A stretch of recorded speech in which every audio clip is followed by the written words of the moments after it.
Hi, chat. Oh, I forgot to turn my light on. Welcome to another stream. Today it's Monday. I only have one light today because my lights are still broken from when they exploded. Oh, I didn't tell you about when they exploded, right? So, last stream, well, let me say the date before we get started. It is November 30th, the last day of November, which is why we're going to be working on some advent of code stuff today. But yeah, last stream, the light on this side of me started pulsing at about 2 hours and 11 minutes into the stream, and it was driving me nuts, so I turned it off and just went with half light for the rest of the stream. So we got moody me. But I went to Amazon support and I was like, hey, the light broke, help please. And they were like, well, let's try a few troubleshooting things. And one of the troubleshooting things they told me to do was touch the light while it was on, and this caused it to make a very loud popping noise, and then it stopped lighting up entirely. So that's a thing. But I'm on an email thread with like 4 different people to get me a replacement bulb for it, and yeah, the way it fixed it, Preox, because now it's no longer blinking. I will say hi to everyone in a sec. Just let me get through this, and then we'll say hi to everyone. But yeah, it's no longer blinking. But yeah, I'm on an email thread with like 4 different people speaking in broken English to me and like trying to tell me, please send a video, and I'm like, I've sent a video like 10 times. Just click on the link. It is a video, I promise. But in the meantime, I've reordered another bulb, so hopefully I can just be like, hey, I bought this bulb, please just pay me back for it, or whatever. But we'll see what happens there. But yeah, that's why the lighting is a little bit messed up. Can you guys hear me, by the way? Because my audio is super messed up before I started the stream, and I hope it's good now, but I don't exactly know. All good? Cool. Alright, let me say hi to everyone. Let's see. Rollers was here before the stream. I was a little bit late today because I have been... So I have this problem with programming where I find things and then I obsess over them, and that's all I think about, and that's like all I work on. And so you might notice I'm a little bit tired. I was a little bit late for the stream, and that's because I have been working on a GitHub Actions vulnerability. And it's been taking up a lot of time, and I find it really fun, but I was working on that before stream, and so I lost track of time, and then suddenly we're here and streaming, so that's why I'm a little bit late there. But yeah, anyway. Hey, what's up, Belnothis and Polymathic Man? How's it going? Some folks like to comment they are first to the stream, others never leave. Whew. Do you just keep your window open forever, Polymathic Man? But yeah, I ate my breakfast, so we're good. Hey, what's up, RKJ? Hello, hello. Ethan Typing, how's it going? Good to see you. Tush does not tell me anything. Also, hi chat. How's it going, James Boyan? Good to see you. And Python and Innit. And Priox and Ryle. That's a new name. I don't think I've seen that before. Welcome to the stream, Ryle. How's it going, Senpaz? And Angelina X. We've also got Chico Codes. How's it going? Amazon support dash help, right? Right. AWS, hello. I don't know if that was intentional, Polymathic Man, but it was very, very timely. Hey, what's up, Verbatim Studios? Hello, welcome to the stream. And YOLO Schmolo, how's it going? Man, you guys are still all mostly pink from the time... Oh wait, no, you're not pink. Okay, you're just pink on my screen. I see. And Warrants Lou, how's it going, friend? Good to see you again. How have you been? It's been a while. Decided to jump in from your recommendation. Cool, well, welcome to the stream, Ryle. Touch it! I mean, I did touch it. How many programmers does it take to change the light bulb? Too many. Way too many. They don't trust you, it's probably a Rickroll. I mean, a Rickroll in a Twitch link? I hope not. But yeah. What was he talking about? I hear nothing. Okay, alright, I see you, Beldathis. Why is he laughing? Yeah. Hey, what's up, Sammy Willis? Hello. How's it going, Alexa? Good to see you. My PC hard crashed when your stream started. Oh no! MJ's here as well. Okay, so the plan for today's stream is relatively simple. Oh, I also have an announcement. Oh, shit, and this is all ski rod too. I'm all over the place today. I have one announcement, and let's see. My contact didn't get back to me, but sometime this week we're going to be doing a sponsored stream for Azure. Another one, which will be cool. And we're going to be playing with text-to-speech and... Sorry, speech-to-text, so speech recognition, and some of their search offerings. So what we're going to try and do... So I'm going to be running through a demo that uses just some like dummy data and some pre-done files, and we're gonna run through an end-to-end demo so that we actually get something working. Because I struggled a bit with that last stream, so I wanna actually get something productive at least, at least finish a demo. But then the idea is to take my YouTube recordings and export them to audio, and then ingest the audio through their speech recognition, and then do search over it. So that's what I want to do. That's what I want to do on that stream. So it should be pretty cool. We'll be doing a bunch of fun stuff, and you'll see me struggle to use FFmpeg as always, but it should be pretty cool. Proc says dummy data. Oh boy, I'm really good at that. Oh no. Yay, Azure gang. Yeah. I mean, also I created an Azure account again, and it somehow is linked to my school's account. So I'm not sure if I have infinite dollars or negative dollars. But the account shows up really, really strangely. So I'm talking with Azure support about that as well, because ideally it would be a personal account, but I don't know. Things are a little bit weird. Hey, what's up, Pavan Kumar P? Hello, hello. And Yoav, how's it going? Also, Journey and AI, good to see you all back again. Cyberbenny says, using FFmpeg Monka S. I mean, FFmpeg can basically do anything. But yeah. You can use it to add subtitles. Oh, I could do it for subtitling, too. I didn't even think about that. But yeah, the thing that they wanted me to do on the stream is demo their search components, so... I might not actually use the search component after building it, but if I can get text-to-speech and subtitling working, that would be dope. I would totally use that all the time. But yeah. Hey, how's it going, iSatisfied? Good to see you. Did I hear FFmpeg? Good luck, you're gonna need it. Oh no.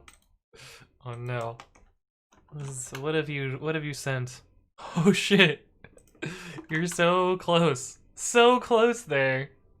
RKJ, wait, haven't you already redeemed a 24-hour stream or 12-hour stream?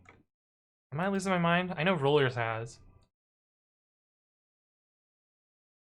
But yeah, we actually have one that I owe you guys still, but I've been exceptionally busy, so I don't know when that's going to be either. But there is one that Juicebox Hero redeemed, so that'll be happening too.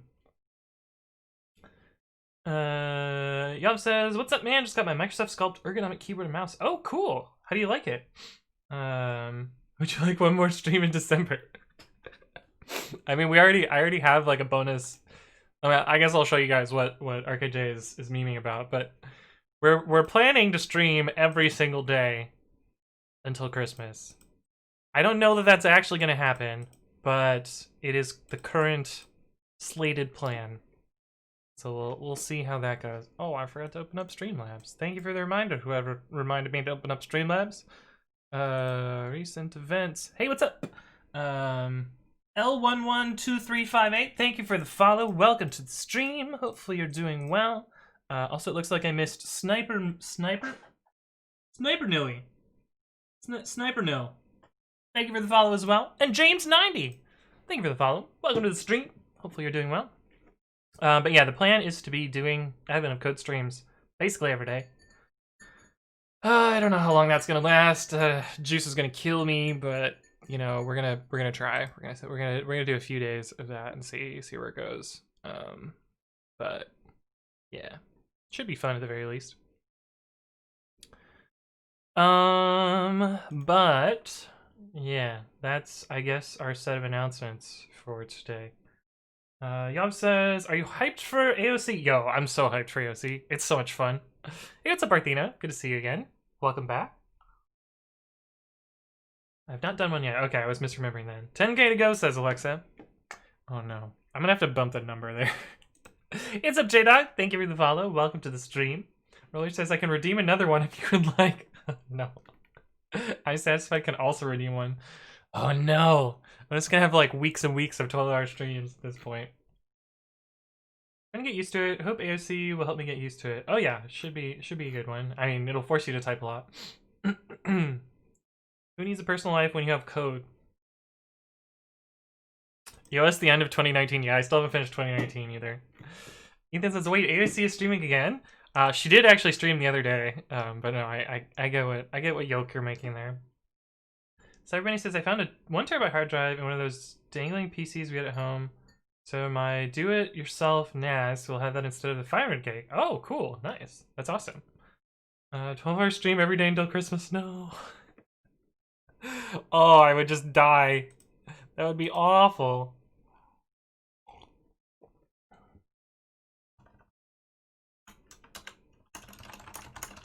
Sorry, I'm just messaging. You can like change it to more custom stream, like using Vim. Oh yeah, I mean I could do that. You're right. Force me to use Vim for a stream. Be pretty funny. What about golf AOC? I mean sometimes we do code golf on some of them. I think we're gonna try and do more. We did a bunch of them in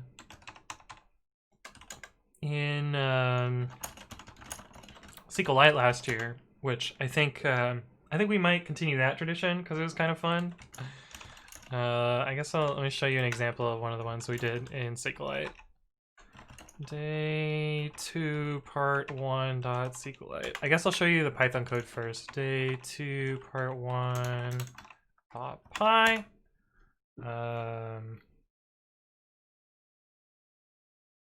Oh, this was actually the full int code interpreter. Let's do day 4 because that one's less like if I remember correctly, this one isn't a int code one. Yeah. Okay, so this was more traditional like problem solving kind of thing. Part 1.py. Okay, so that we want the SQLite one. So the idea behind this particular problem is you have an input as a 6-digit number, and you're supposed to count digits that look similar or that have adjacent digits between a range. So basically, or you have a beginning and an end number. Okay, so the input of the puzzle is beginning number dash end number. So this is, split the input, get the beginning and the end, do a for loop over all the ones in between, and check some properties of the stringified value of that. Notably, it has to be length 6. It has to have non-decreasing digit orders. So here I just sort the digits and make sure that they're in the same order. And then I make sure that that it has at least one character that's duplicated, and so that's what this does here. So this is the Python implementation of this, but I also implemented this in SQLite, and I tried to keep it as true to the problem as possible. So the input is literally just the string.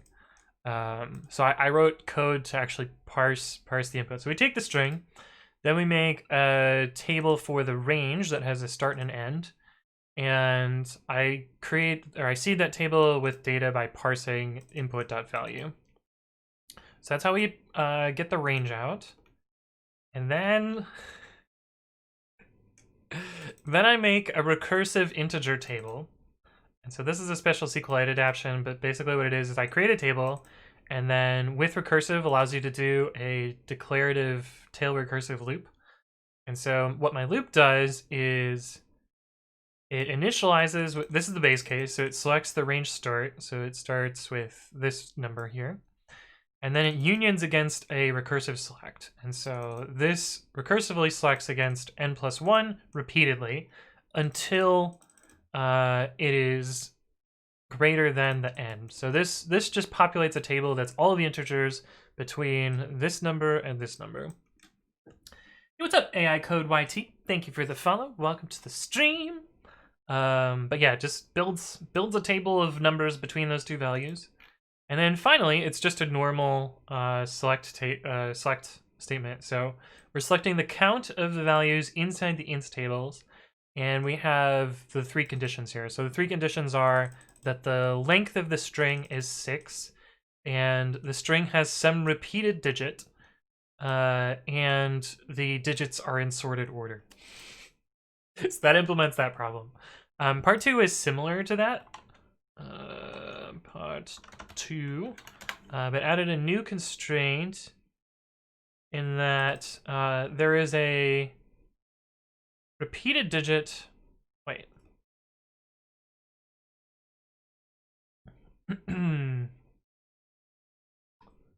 There was some repeated digit with exactly 2.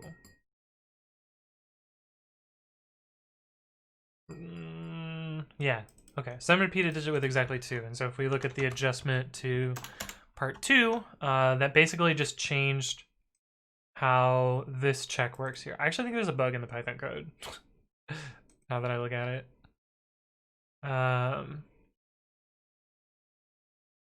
Because it should be that 2 is in the values. Some repeated digit with exactly 2. Yeah, I think this is just wrong. I don't know how it gave me the right answer, but I think this is wrong. Because there should be a check here that the max, that there is some repeated digit, but I don't see that check here.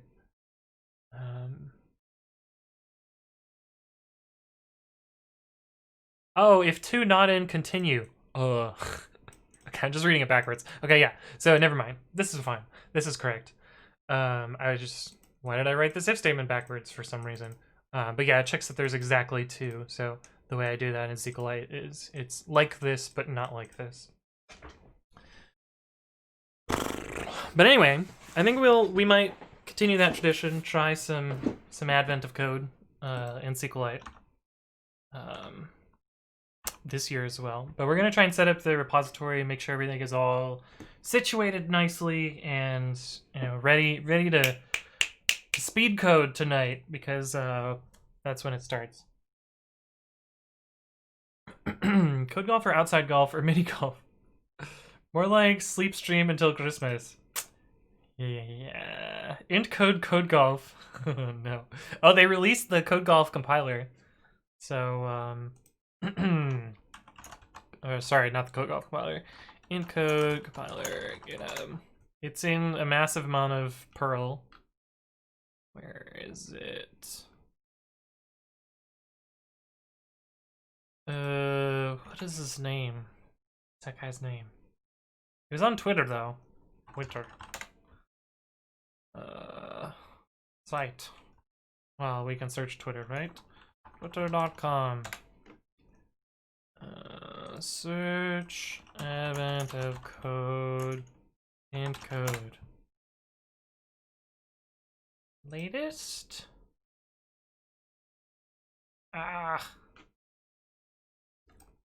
Int code latest, maybe? Oh my god. Look at this great match there. Okay, this dude. He is the advent of code creator. Where is his tweet? I could have sworn maybe someone can... Oh yes, Eric, yes. Thank you, Yoav. Here it is. Topaz is his GitHub. But anyway, he released his int code compiler and his int script. Which, interestingly enough, his looks a lot like the crappy int code compiler that I wrote. But his is much better, of course. Hey, unodosthree, thank you for resubscribing with Prime at 2 months. Appreciate that. Welcome back. It's good to see you again. You'll have with the premium chat, yeah. Okay, yeah, but anyway, there's an int code compiler there, which is similar to mine. But yeah, let me catch up on chat, because holy crap, I'm behind. Catherine, how's it going? Good to see you again. She says, here I was just pinging you, not realizing you're streaming. I mean, I stream the same time every day. It's me. I'm here.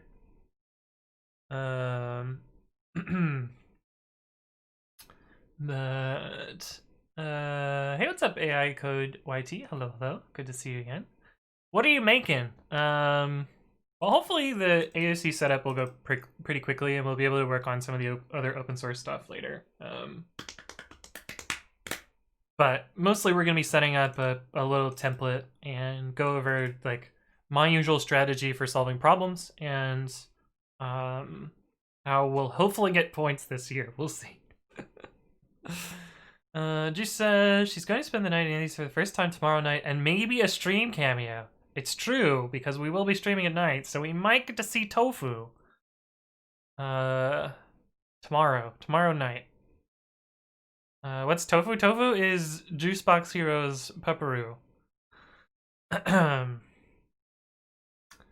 Hey, what's up, Magic? Hello, hello. Good to see you again. MJ, you linked it. Thank you. Perfect. Stream same time every other day. It's kind of true. It's kind of true. If you stream at the same time every day, who will be streaming tonight? Also me. Also me. Oh no. Hey, what's up, Nick Roy? Hello, hello. Good to see you. Magic says, how you doing today? I'm doing well. Doing well. Okay, so let's get started with this. So to get started, I guess we're just gonna make a GitHub repo. Authorize code, and we're gonna mostly follow the template that I used for the other ones. So you can see I have completed Advent of Code 2018 and not quite completed Advent of Code 2019. But we're gonna learn from our mistakes in the past and zero pad these folders so that they sort properly instead of this fuckery. And I'm not gonna do the crazy slides markdown setup that I had last year. I'm probably gonna do individual videos on each of these, maybe, if people are interested. But I'm not gonna do presentations. Creating presentations for this is a real pain in the butt. So, but if I go over solutions, it'll mostly just be reading code similar to what I did above, and like little thought processy ideas there. But this was last year's, and we got through day... Oh, it looks like I did zero pad here. Okay, so I learned from my mistake last year, so we're going to continue to do that then. But I never finished day 22 onward. And last year I did a bunch of different programming languages until day 17, where I just ran out of time. We might try and do some of that this year, and see how that goes. But I don't know. I kind of want to just meme around and not really spend all that much work on it. So we'll see what happens there. But anyway, this is kind of the setup that I did last year, and we'll be setting up repositories similar to this. Sound good? Nick Joyce says, quick question. I just started using Babby, and I was wondering if there's a copy and paste key like in Vim. Yes, the way copy and paste works in Babby is you use cut and uncut. So you can select... And there's two ways to do it. One is to just select and do Control K and then Control U, which is kind of like yank and paste. Or you can cut a bunch of lines, and as long as you cut lines in order, it'll keep that entire chunk together. And so you can, you know, oops. But if you need to cut one line, you can do like this, and then, you know, cut another line and then uncut. But any movement will interrupt your cut. So there's an example there. You can also select, let me just undo everything. You can also select individual chunks here and cut and uncut those. So if you need to do less than a line of copy and paste, you can do it that way. But yeah, that's how that works. Hey, what's up, Shaz? How's it going? Good to see you again. RKJ says, I'd be interested in the recap videos. Probably won't be able to watch live though. Yeah, I think those will be pretty good. I think you also drunk coded. Yeah, it's true. There were a few very, very, very tipsy AOC days. She says, how long does it take to do each Advent of Code challenge? So the first couple of days are going to take like seconds to minutes. But the later ones take a couple of hours. I don't think towards the end. I mean, once it gets to the point where like I'm spending more than two or 3 hours on them, I probably won't be doing them day of. So I'll probably be doing them some other day, like the next day or something like that. But yeah. Usually they take not so long. Hey, what's up, God? Hello, hello. Good to see you again, even though you have a new name. Hey, what's up, Dondi of Coding? I wish I knew 2 programming languages, let alone 17. Well, the thing is, I didn't know all those programming languages. Some of them were just like, I'm gonna try and port it to other languages and see how it goes. And honestly, some of them were really bad. Like, I remember PowerShell just being incredibly frustrating. This one was really fun. T14. I ported... So this is my part 1 Python code, like the normal Python code. I had like, you know, name tuples and typing and all this nice stuff. And, yeah, this breadth first? Depth first? I don't know. Something, pop. So depth first. Approach to solving this, and you know, all this, you know, nice code here works fine, but none of those things are valid in Python 0. So when we tried to run it in Python 0, this script here actually runs with every version of Python from 0.9.1 all the way up to 3.9, probably also 3.10, but I haven't tried 3.10.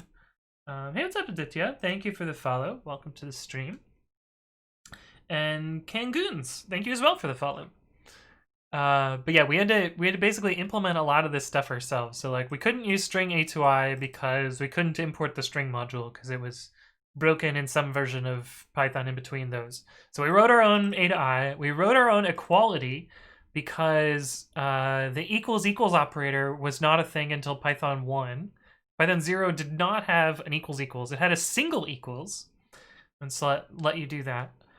We didn't do strings didn't have methods, so you had to call string.index, and so again, because I couldn't import the string module, I had to implement my own string index function. This is like find, string find, I guess, more than index. Actually, no, it is str index. Yeah, but anyway, we had to define our own string index function. We had to make our own isSpace function for doing the parsing, so we use our equality helper method. We had to write our own strip function. Fortunately, slices worked, so we were able to just slice the string. But this is our strip function. We wrote our own contains. We wrote our own equality.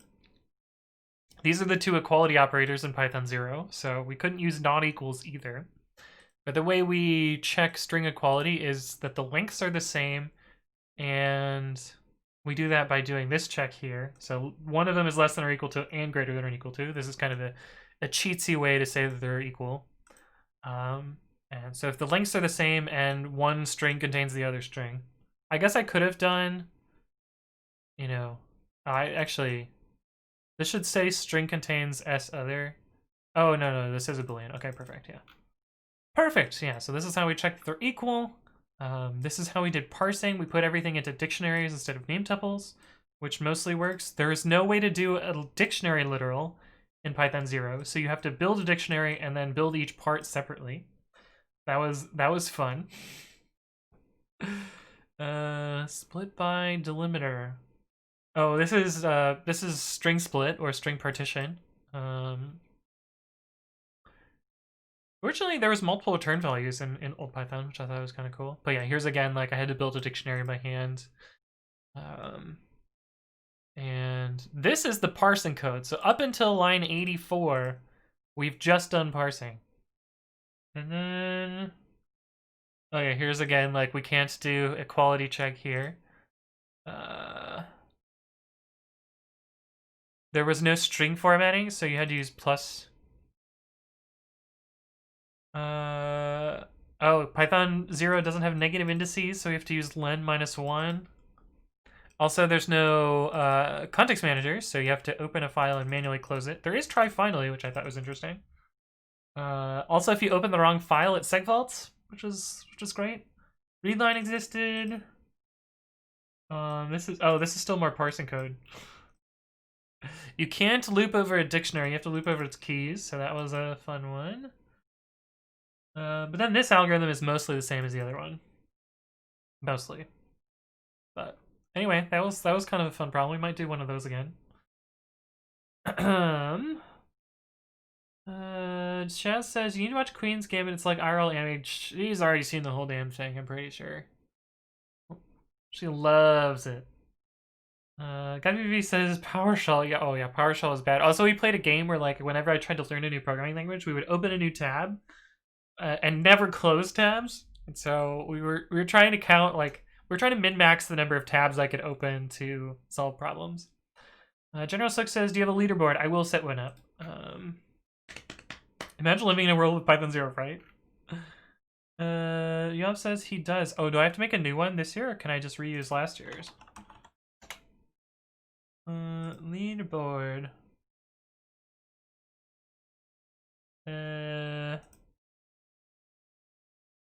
Oh, it's in the Discord? Someone set it up already? Perfect. Perfect. Where is it? Oh, is it in general? Wait. Is that last year's one? Can I just set that up again?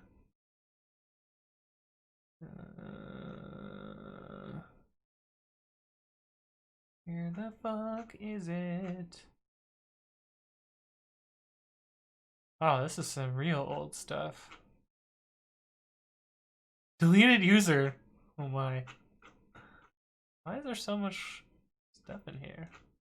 Man, we talked a lot about this last time.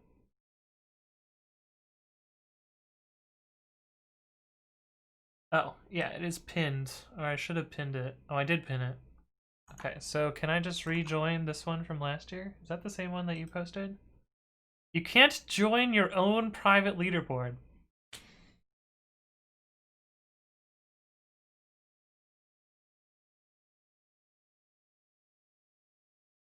What?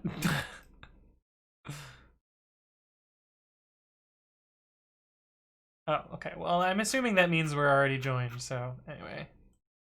Cool. Kevin says, Twitch told me to click to claim a bonus, and I clicked it and it said it was an error. Perfect Twitch.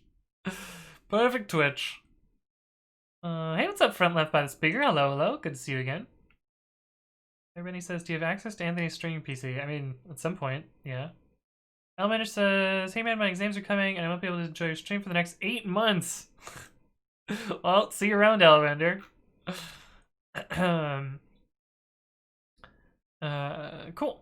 Hugo says, you can reuse the same code and board. Perfect. Well, then we'll be reusing the one from last one. Read the page. I'm just sorry. I see. This means that I'm already in it, but it's a little less indicative than I think it could be. Could you theoretically modify one of the bookmarks to point to W3 Skull Cyber Benny?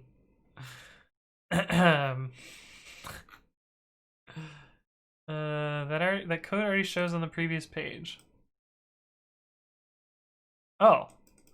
Okay, never mind. I'm done. I'm done. I see now. I understand.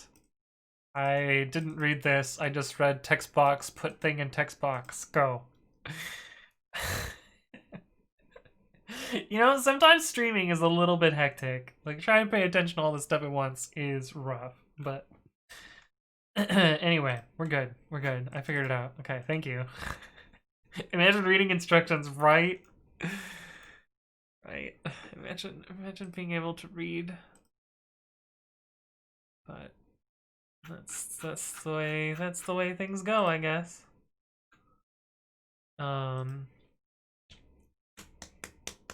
Cool. Okay, so what I want to do... Oh, I didn't even set up my GitHub repo. What am I doing? Okay, so we're going to set up a GitHub repo for this. I'm going to set up some basic stuff like, you know, some tests and stuff. New repository. AOC. God damn it, Chad.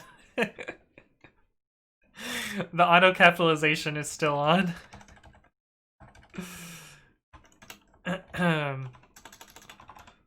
AOC 2020. What did I do? Did I have a description for these? Yeah, I did. 2020. I don't know why it defaults to public, or private, but we're gonna make it public.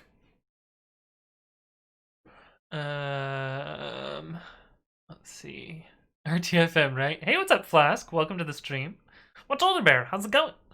Front left by the speaker says, got a nice auto update today for frequency. Oh, that's today. Oh my god, actually, I want to see how that went. Because this should be the first one that was not, Wait, I clicked on the create account button, right? It took me to sign in automatically? Today should have been the first one that was not... that had no errors, assuming I actually fixed the bugs. I want to see if that happened. Hugo says strange new repos default to public. So I think it's in personal account it defaults to public, but in orgs it defaults to private, if I remember correctly. Oh fuck! I clicked on Yelp again because it's the same color. It's in the same spot as my two-factor auth, which is also red. 4 6 7 7 5 1. Submit. Okay, so we want to look at SQS, simple queue service, and Lambda. So, oh no. There were failures today. Well, that's not good. So we'll have to take a look at those.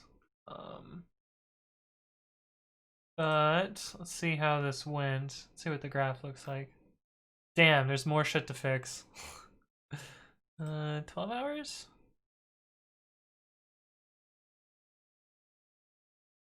Wow, this went quickly.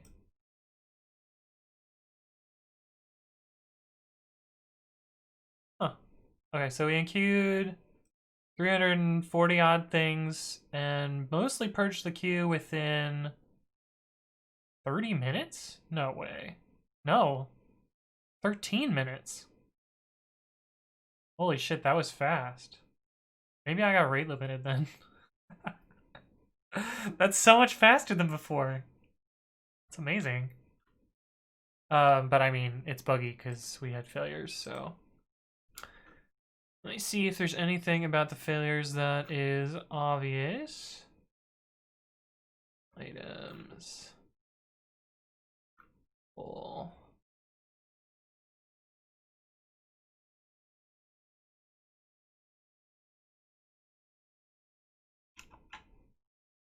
Slash amplitf.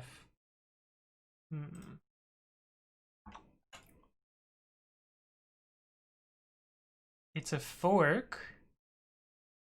It has no pre-commit config.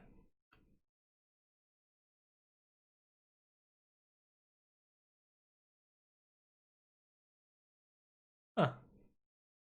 Weird.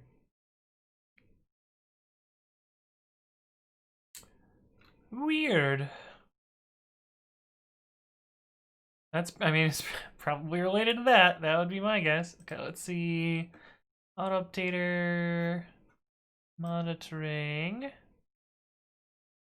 Sorry, I'm just curious about this. We can actually get to the programming in a bit. This should select our run period here.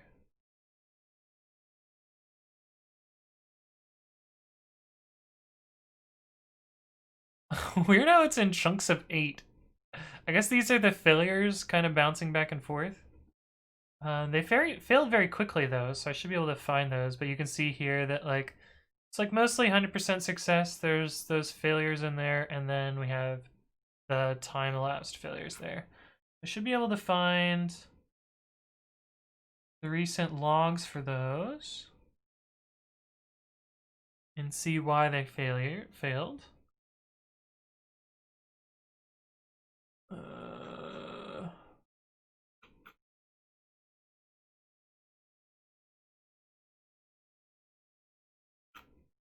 Definitely a lot more information than last time.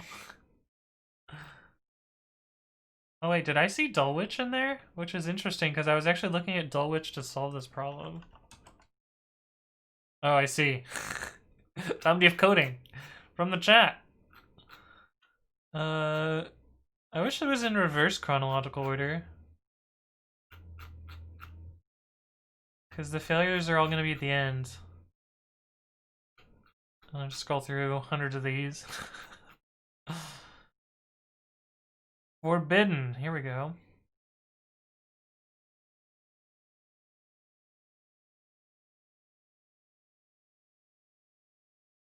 Huh. Weird. I wonder if this repo is not hooked up. Yeah, because this is it retrieving an access token.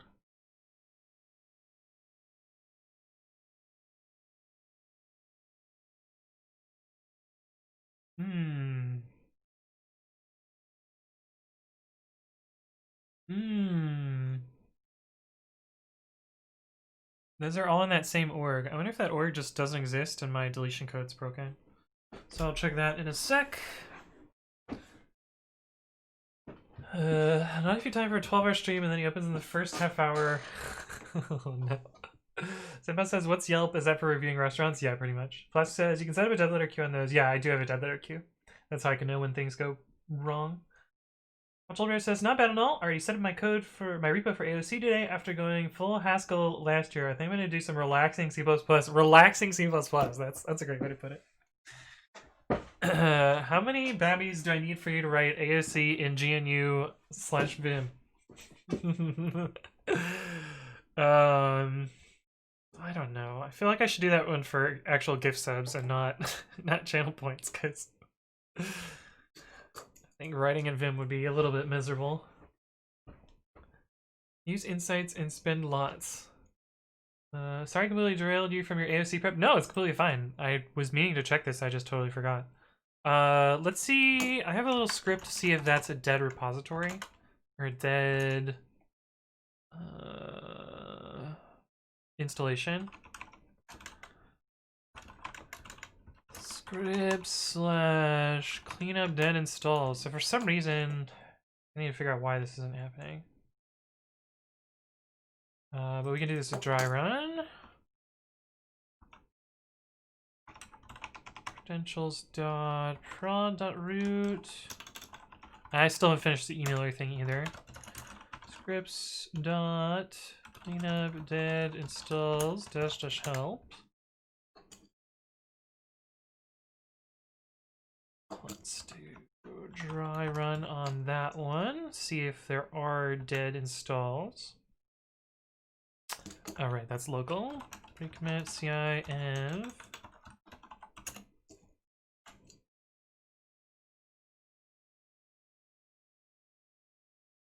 What the fuck? Okay, so it appears that my installation deletion is failing.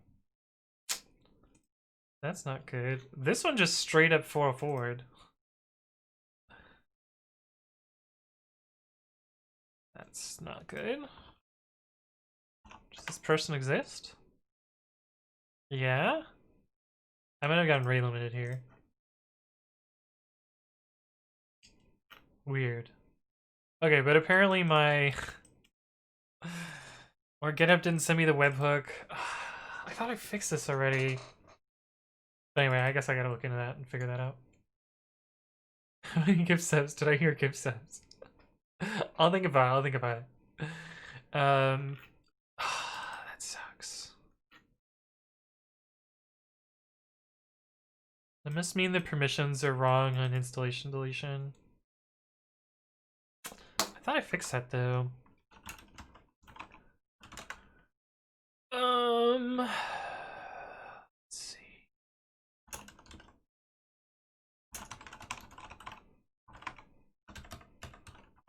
It would be the web runner. Roll lambda web and install. Delete, get, put, and scan. Yeah, it should have access to delete. Oh, is it bulk delete? It might be bulk delete.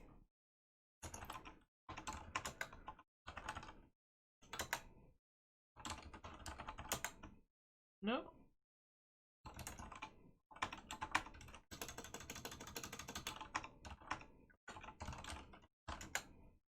Yeah, it should just be delete.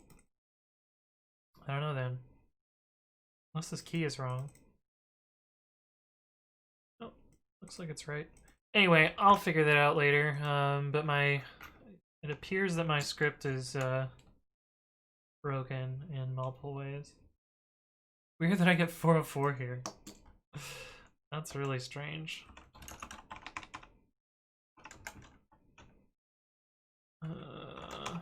If unit code equals 404.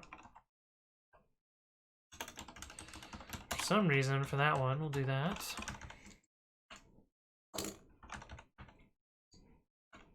let's see what we got here.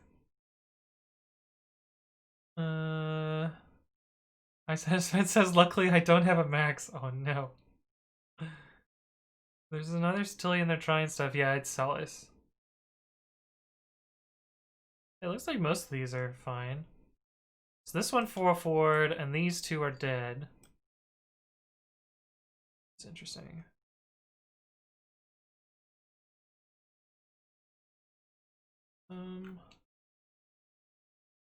I don't know. I'll have to figure that out later, though. But anyway.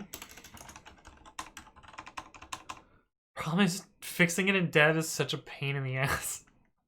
Or trying it out in dev is such a pain in the ass because it breaks every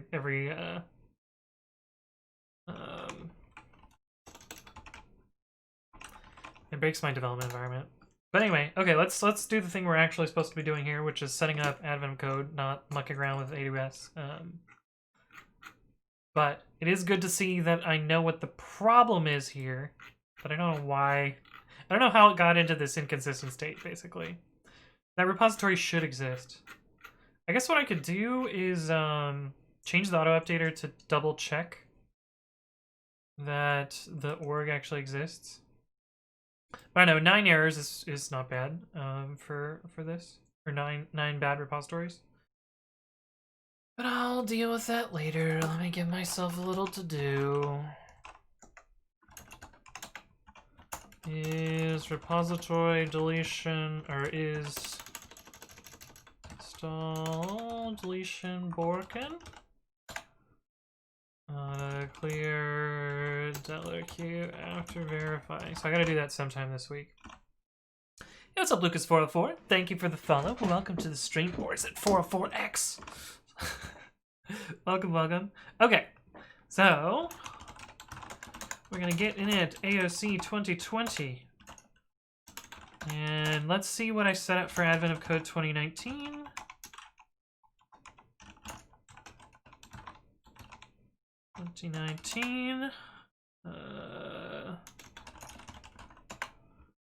Lots of files. Okay, so we're gonna start with, oh yeah, activator is gonna be key.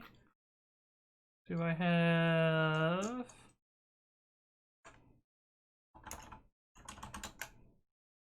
We just set up a manual virtual environment. Actually support and PyTest. So it looks like I set up a little support package here. Oh yeah, it's just my little timing thing.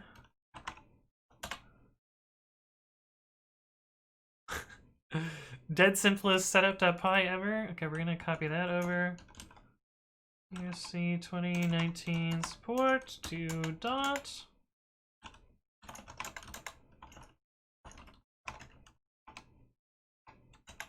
And this little timer is basically just so that I can see how fast or slow things work. It's not a very scientific thing, but yeah. Lucas says, what are you doing? I'm new here. Today we're going to be setting up for Advent of Code, which is a daily programming puzzle during the month of December that increases in difficulty as time goes on, and I'm going to be streaming each of those. But I'm setting up some code so that it'll be, you know, super speedy to get going when the puzzles start coming out later today. James White says, my blue filter on my display makes Anthony's shirt look green. Interesting. Well, it's very blue. Vinit, how's it going? Good to see you. Hello. How much do you pay for server costs for pre-commit project at this point?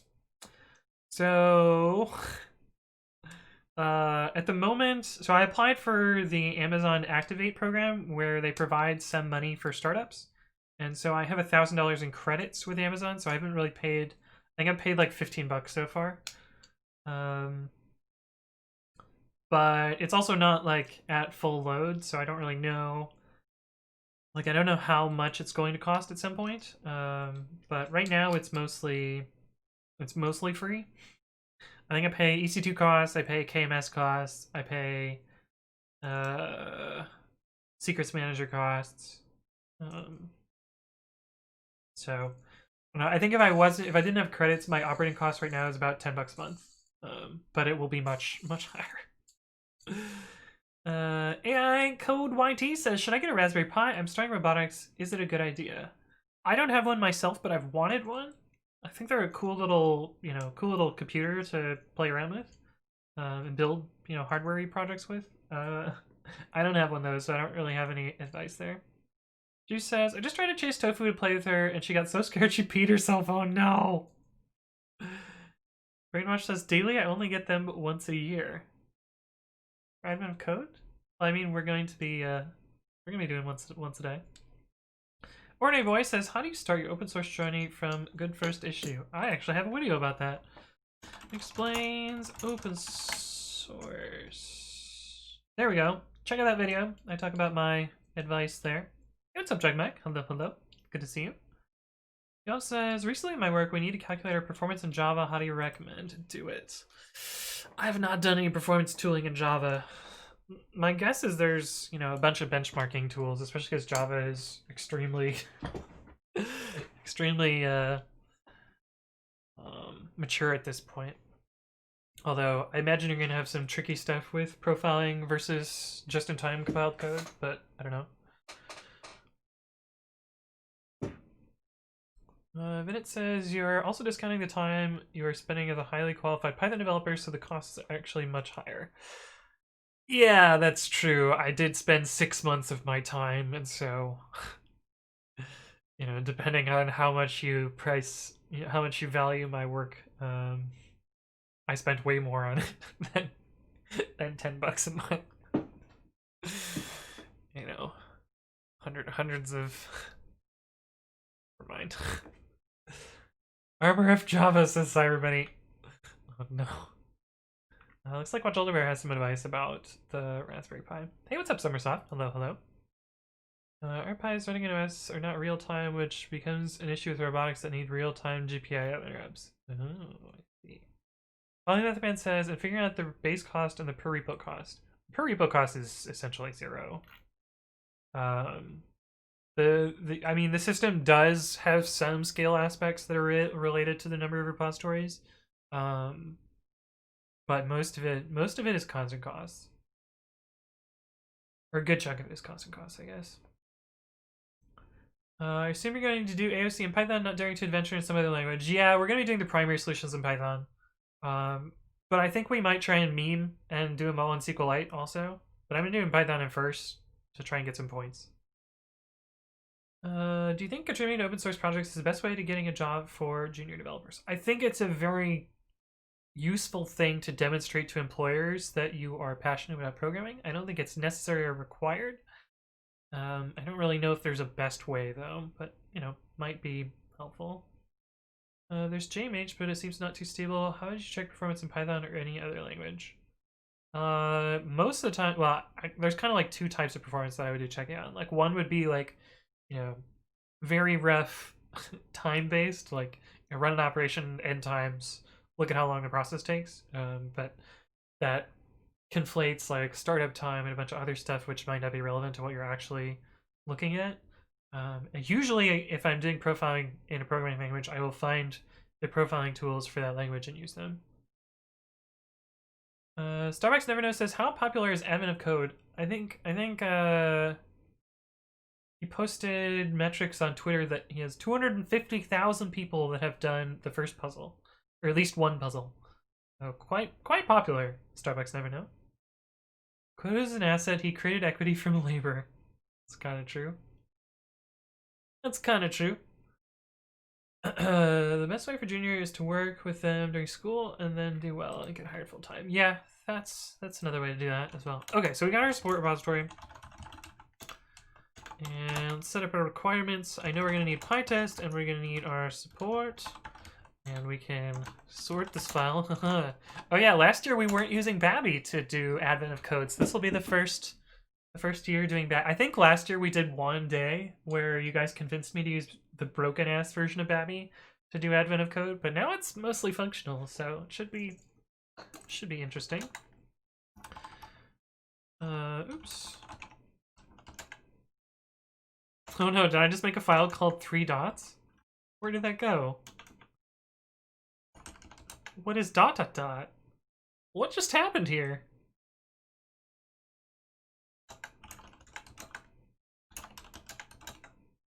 Where did that file go? Where is it? What the fuck? You guys saw that, right?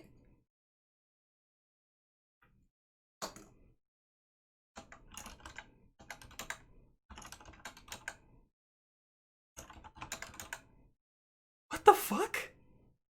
Where is it? I'm losing my damn mind. What happened here? So ls showed requirements.txt. I did move requirements.txt triple dot, and now it's just gone. It's a hidden file? Oh, is it a hidden file named ... That's so stupid. That's totally what it is. That's 100% what it is.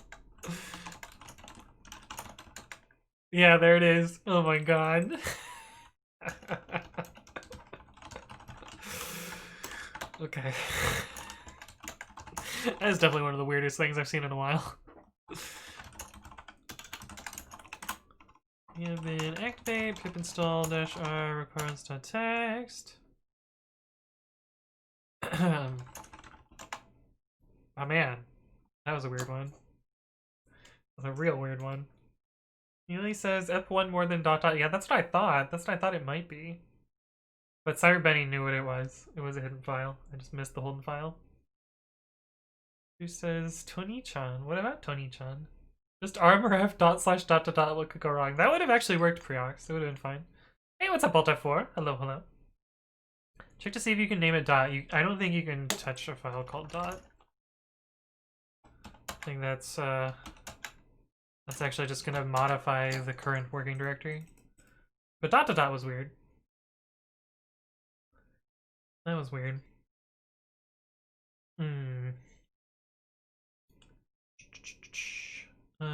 James Point says, alright, how do we choose the GitHub username when it's finally time to sign up? My recommendation is pick something that is going to sound professional. Don't go with something goofy. Go with something professional, because it's going to stick with you for a while, and renaming your GitHub account is a real pain in the butt.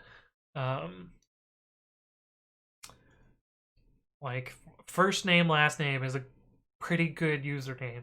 First initial, last name, pretty good username. You can get your first name, pretty good username. But like, I don't know.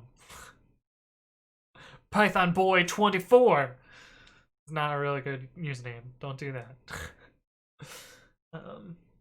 Because the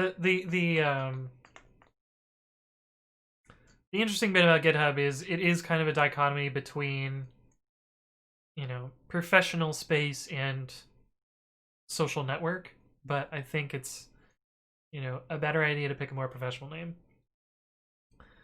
Please use that username, Python Boy 24. Yeah. Hey, what's up, Knack Lyric? Hello, hello. Good to see you. Hey, what's up, Pinwheels? How's it going? Look at this man. Oh, this man? Have you ever used DFS from Open Group? You saw triple dot a lot. Oh. You could have used git status. It's true, it's true. Very true. Ordinary Boy says, if it's not a bad thing in your culture, can I ask you how you make money on open source? I don't really make money on open source. I make some money from streaming on Twitch. I make some money from publishing videos on YouTube. I make some money from Tidelift via PyTest, because I'm a core dev there. And I make some money from GitHub sponsors. But realistically, I'm losing money currently. Which is not great, but, you know, that's the way things go. Hey, what's up, TV Johnny? Thank you for the follow. Welcome to the stream. Rexu says, I wish I could create a GitHub org with the same name as my username. You can actually convert your username into a GitHub org. That is the thing. Juice says, definitely pick Corridos Space Cowboy 696969. Yeah, 100%. I've never had any drawbacks of having my GitHub account called CyberBenny. Or I wish I could come up with a good org name, right? Ordinary Boy says mine is Ordinary Boy. Python Boy 42069. There you go, Alexa. The downside is you'd immediately dox yourself if you watch Twitch with an alias and want to share your projects. I guess that's true. React says, what, my Python Boy 25 is a bad name? I'm Beastmaster 64. First name, last name is already taken in true. A bash function in my bash RC that uses triple dot to go to the parent of the parent. Oh yeah, I've seen that before. I've seen an alias like that, but it wasn't in play here. I was just blowing my own mind. Hey, what's up, Pinwheels? Hello, hello. If someone's bothered by CyberBunny GitHub account name, probably don't want to work with them anyway. Yeah, that's fair, that's fair. Jugmax says, how many Hugo VKs are there? Also, hi. Yes, Hugo is everywhere. I assume it's the same one as GitHub. Starbucks Never Know says, I don't have a silly name, but my GitHub name isn't professional. I wasn't sure the downsides of converting my name to an org, didn't want to try. So there's a bunch of like weird permissions things that are worse, I think, in orgs. But there's also stuff where like collaborators are better. So it's certainly a trade-off. I have not converted mine. James Wayne says, but wait, then we see your profile picture and there goes professional straight out the window. It's true. Oops. Not Ace Tilly 2, Ace Tilly. It never loads. Yeah. I mean, it could be a worse photo. That's not that unprofessional, but yeah, it kind of is. Holy shit, I'm over 6,000 this year. It's crazy town. It's crazy town. Choose anime profile pics.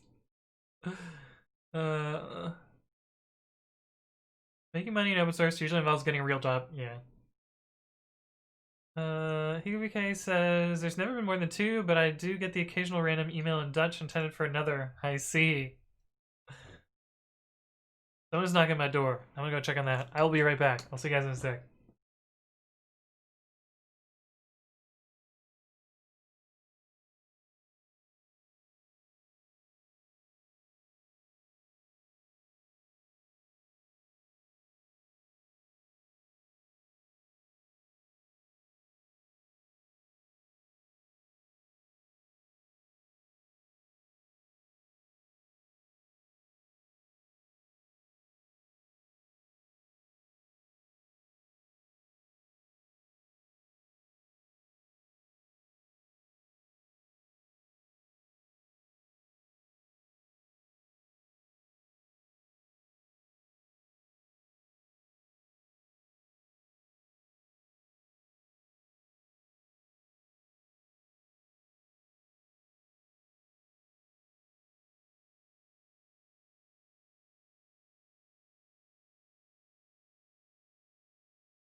You're a lot. No. I'm really confused. It's a box that says Wine Insiders on the side of it. I didn't order any wine, and they didn't card me. So I'm really confused why there is suddenly alcohol at my house. I kind of want to open it and see what's inside. I can't show it on screen though, because it has my address on the side, and I don't really want to dox myself.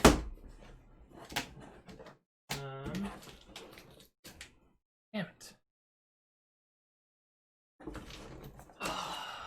So give me a sec. Sorry, chat.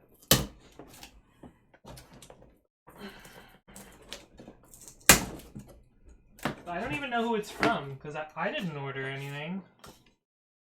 There's a bunch of coupons in here. My guess is it's... Oh, actually, I have literally no idea.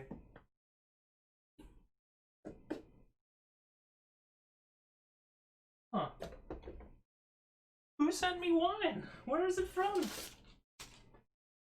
Also, there's... brownie brittle in here? I'm so confused. I don't know who sent me all of this. But thank you to whoever did. It has my name on it. Did I, like, get drunk and buy a fuck ton of wine for some reason? There's fucking perfume in here, too! There's a perfume sample! Like... Chanel... perfume sample. Like, what? What the fuck is this? I'm so confused!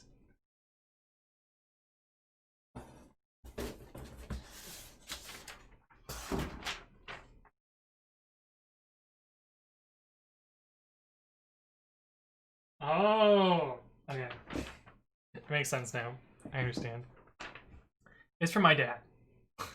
Okay. There's a note that says "Merry Christmas, love, Dad." Okay. I'm less confused now, but I was a little bit confused. What? Okay. Let me get your bunch chat. Beloved says, I've always been jealous of DI's username. I think it's really cool to have a short username. Yeah, Dustin Ingram's username is pretty good. Movie says, seeing Advent of Coding Your Title scared me. I thought I'd missed the first day. Nope, I haven't missed it yet. Some people make money selling usernames on Instagram. Oh yeah, that happens a lot on Instagram. Someone's actual name is funny. What do they do with LinkedIn and GitHub? Oh, you're Jay Holton, Polymath Man. I see. December 1st is actually 56 minutes from Israel. Oh, true. It's the You're My Family guy again. Yeah. Stranger danger. I find it really weird that they didn't card me. That, like, really concerns me. One of your Sims must have figured out your address and shown you a nice present. There is an old video of mine on YouTube that I'm pretty sure has my address in it. And the problem is, I don't remember which one it is. So I don't know which video to go blank out a 60-second segment of video in, but there is one on YouTube somewhere. Hey, what's up, John APK? Thank you for the follow. Welcome to the stream. Check out this website, W3 Schools. Yeah. Oh, Michaela found you and is trying to get you drunk. Oh no. It's actually mine. Brownies. There is like a weird like brownie brittle sample bag in there. Juice, what did you do? Santa came early, right? Get drunk. Chad says, if for some reason, if you think it was me, it wasn't. It has my name on it, Anthony A. Stilly. I bet it's that girl in the front of the perfume. She sent it to you, yeah, 100%. Hey, what's up, Two Eyes? Hello. A month early. Yeah, I mean, good a time as any. Hey, what's up, Montes? Good to see you again. Welcome back. Hamala says, can using EC2s be dangerous? In what way? No, should be fine. Time to clutch through all the videos, right? Bang home, man, ordinary boy. With the OG commands. Is there a way to limit how much you pay on Amazon? I don't know. I think there's, like, billing notification stuff, but I don't know if there's a way to be like, don't run anything if I reach this dollar amount. Time to binge watch less, learn more Python, not to find any address. I know, it's some of the older streams where, like, the production quality is way lower. Does Anthony Rice Code attempt to get his YouTube views up by getting people to go treasure hunt for his address? That's not what I'm trying to do. But it would be pretty funny. VM bin activate to activate.sh. Yes, and touch her.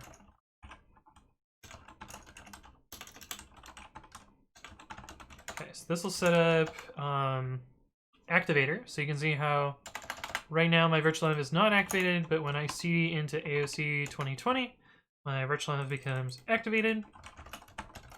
And that's a little tool that I wrote when I was at Yelp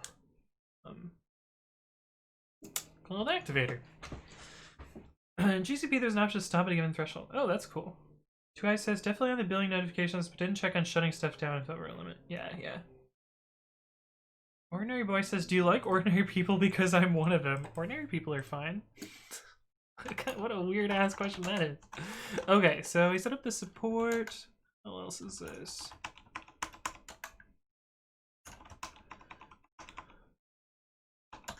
It looks like I put init. Oh, I remember why I put init.py. This is for my pie. So, ESC 2019. Git ignore. What else do we need?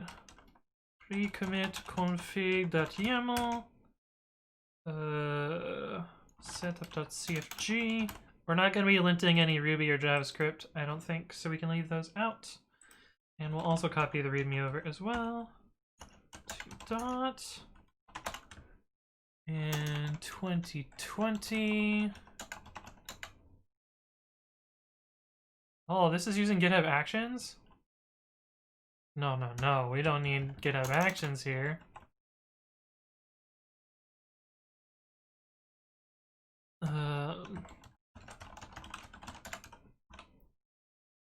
Stream daily on Twitch, uploaded to YouTube afterwards. About 2020. I don't know what I'm doing. For 2020, I'm planning to implement in Python and then some meme language.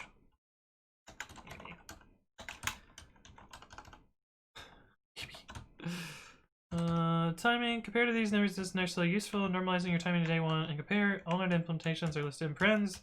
These timings are very non-scientific. Sample size of 1.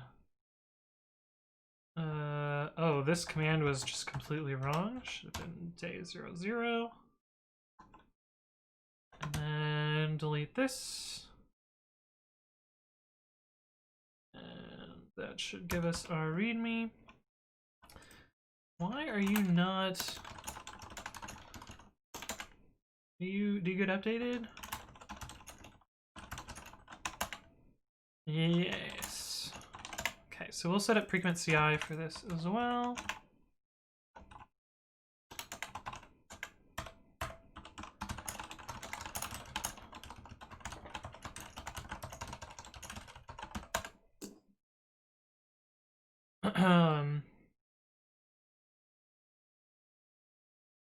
Does anyone have a guide on how to set up a token with GitHub so I can use Git without entering 20 million times my password? Use SSH keys. I want to use the activator thing. Is it open source? Yes. GitHub yelp/activator with 2 A's. It stands for auto activator. It is not a typo. Larry says, why don't you have activate.sh, deactivate.sh to do and other common not to commit stuff in your global git ignore? So these are intended to be committed. This is just a symlink and this is a 1-line file. These are intended to be committed.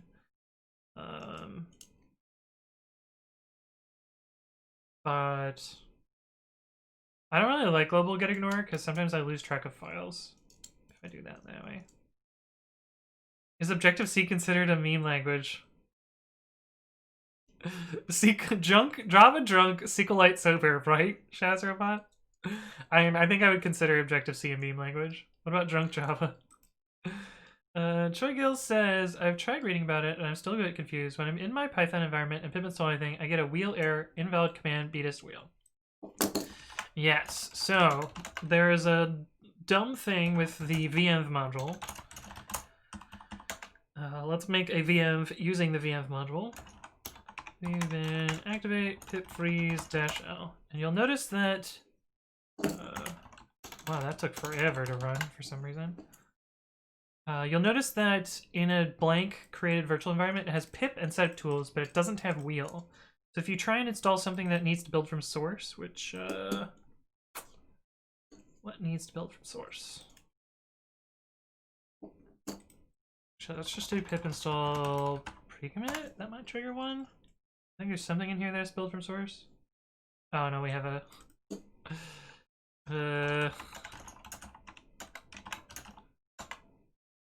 I'll just do no binary and then it'll have to build from source. No, StackIt has pre-built wheels. No binary, all. No caster. I think I can just do no caster actually. So that'll trigger something to build from source. Yeah, so you probably get this error every time. The thing is, this isn't actually an error. This is just a warning, but it's really loud and obnoxious. And the reason for this is blank virtual environments created with venv, this is specific to venv, do not have the wheel module.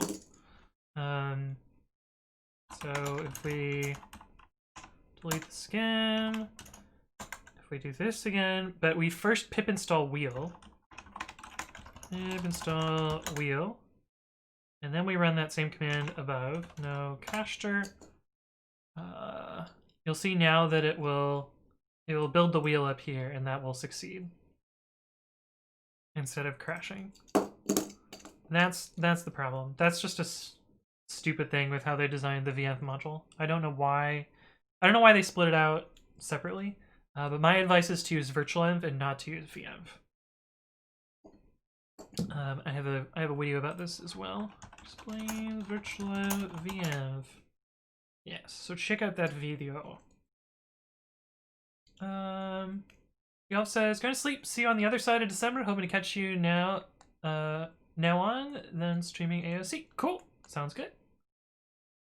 But I don't know one thing about SSH keys. Oh, so there's a tutorial on GitHub, I think. GitHub SSH key setup tutorial. This one.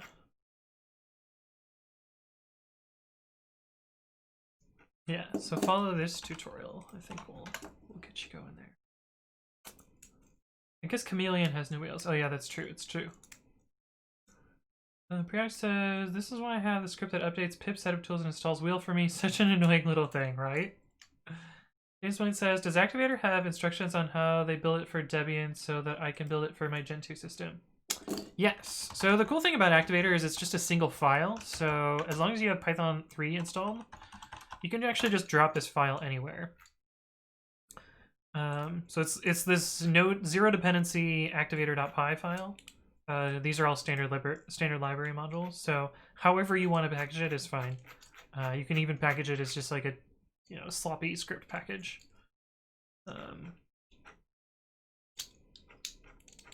But yeah, or there's probably standard Python tooling for building Debian or Gen 2 packages. The Debian is literally the simplest setup here, which is just auto and copy the script into user bin. And you could probably do the same thing for Gen 2.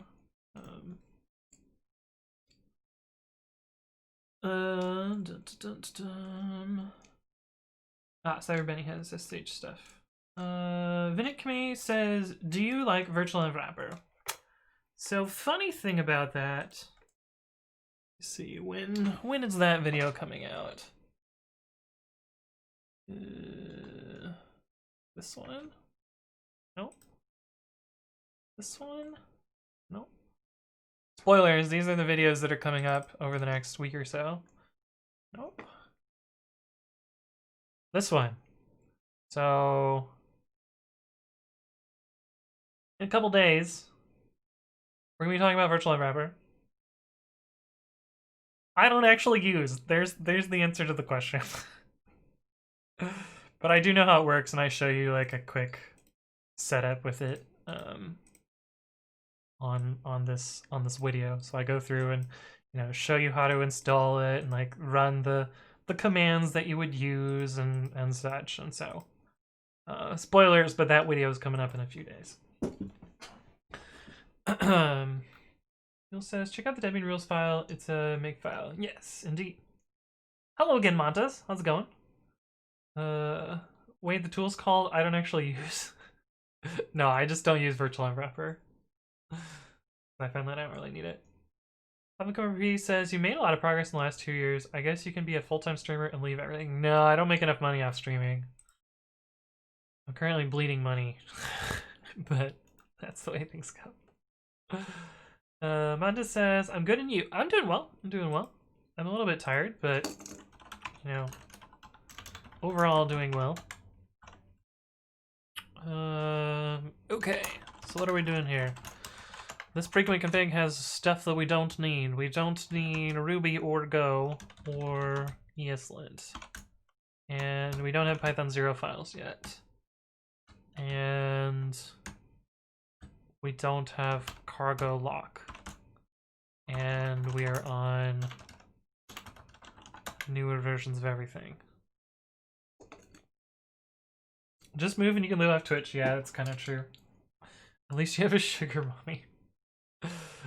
Except the living in the Bay Area. Yeah, that's true. Polymath Man says, I use ASDF to manage my versions because too many tools otherwise. I see. Alder4 says, I'm finally resolving our Docker Hub pull limits at my company. No. I was able to make our pipelines more isolated though, which was cool. What a nightmare. Funny thing about that, well, I can't actually tell you guys yet. But I can kind of tell you guys. So one of the I've been working on a security vulnerability for GitHub Actions for a while. For the last couple of days, and one of the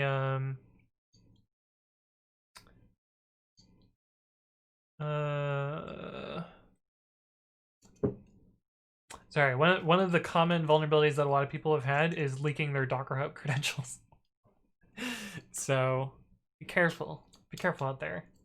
I can't tell you the actual vulnerability yet because I haven't been able to disclose it yet, but soon, hopefully. We've already told them to move to a lower average wage country because they'll have better internet for cheap because of torrenting. Yeah, it's true, it's true. Military says, I spent 2 hours fixing a key error and wondering what I broke. Turns out someone else broke it and did not run the test. Oh no! We can't use it anymore. I was like, F you, Docker Hub. We out. We're so done with Docker Hub. It's true, it's true. Man, fucking Docker Hub. Freaking CI was using Docker Hub, but now it is using GitHub's container registry, which is actually an image registry because it's poorly named, with a fallback to Docker Hub. So I am isolated from that problem as well. Shaz says, gotta run and go do stuff. Good luck today. Well, thanks for stopping by. Maybe I'll see you later when we stream at night. But ASC 2019 day 00-R2 dot. Okay, how does this work? What do we got here? Okay, this template actually looks pretty good. I don't know that I'm actually going to change anything here. But the way that I usually approach these is I will do cp-r day 00 to day 01, and then open up day 01 / part 1, which is actually template.py, but whatever. We'll move those files around because that was actually a frustration that I had last year. I'll also create day 01 / inputs.txt. This will be where I paste my puzzle input into, and then I'll be running day 01 / part1.py day 01 / input.txt. And so that's how we'll tackle these problems.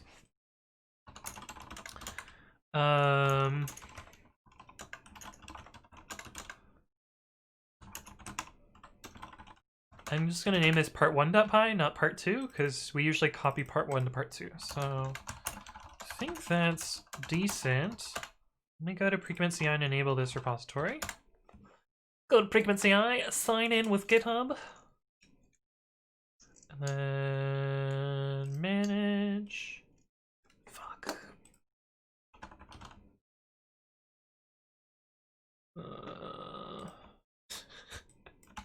It's actually kind of amazing. My most used password manager entries are acedilly2 on GitHub, followed by AWS dev, followed by AWS prod, followed by acedilly on GitHub, which is literally just what I use on my stream. So they still haven't sorted this. Isn't that annoying? Look at how annoying this is. But maybe one day they will sort it. Okay, cool. So this should now list 2020. Yeah, it's eventually consistent, so. Cool, no runs yet. So let's set this up and commit. Initial commit with skeleton.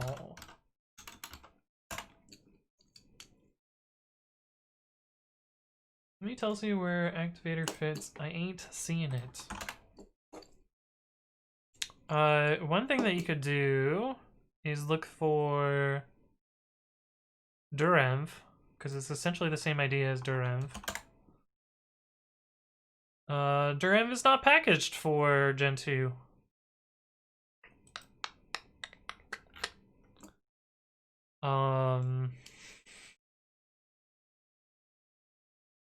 Well then.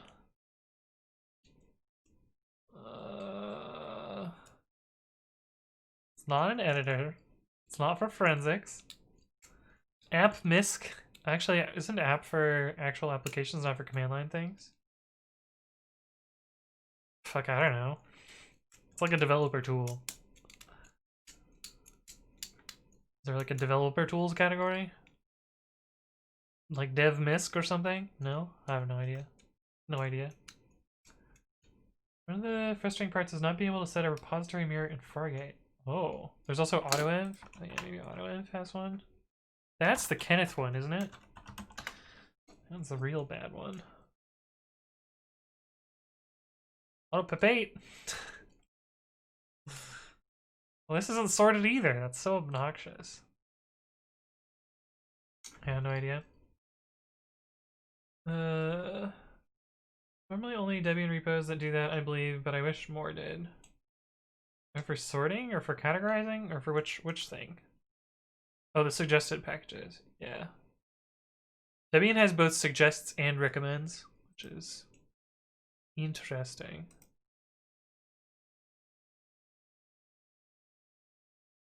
Which is interesting. I gotta go fill up my water, so I'm gonna go do that. I will be right back. I'll see you guys in a sec.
Okay, I'm back.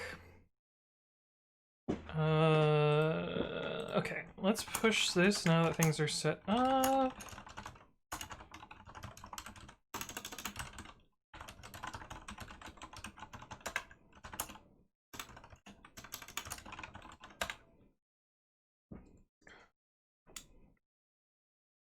So that should trigger a run of Precommit CI. In fact, it is running. Spent half a second in the queue, man. Queued for so long there. This should basically, yeah, essentially do nothing. Check JSON. Oh, we don't have any JSON. I guess that makes sense. Wow, and everything was cached. Cool. It's pretty cool when your first run can have everything be cached. It's just, I don't know, maybe I'm patting myself on the back too much, but I think I'm really excited about this. I think that's really cool. But anyway, I guess let's try out our template, make sure that it works, make sure that everything is happy here. You pat that back, says Alt-F4. Yeah. Okay, so I'm just gonna pick a day in... I guess let's start from how I would start my computer. So we would start in the home directory, and we would start by cd to workspace, Anthrax code, ASC. Okay, that's gonna be our first problem. A tab complete's not so nice. Let's move admin of code 2019 temporarily. So cd, workspace, Anthrax code, ASC. Okay, that's a good start. Let's do advent of code.com / let's see, have I started 2016 yet? No. I started 2015 yet. Oh, we did part 1 of day 2. I guess we'll do part 1 of day 3. Okay, so what I usually do is I open these up, I immediately grab my puzzle input so that we kind of get an idea of that. Day 00, day 03, day 03 / input.text. Paste that in there. And then part 1.py. And then we'll start reading the actual thing here. Building presence to a 2-dimensional grid. Okay, starts by... These are just going to be moving coordinates. Hey, what's up? Coder's Gem, thank you for the follow. Welcome to the stream.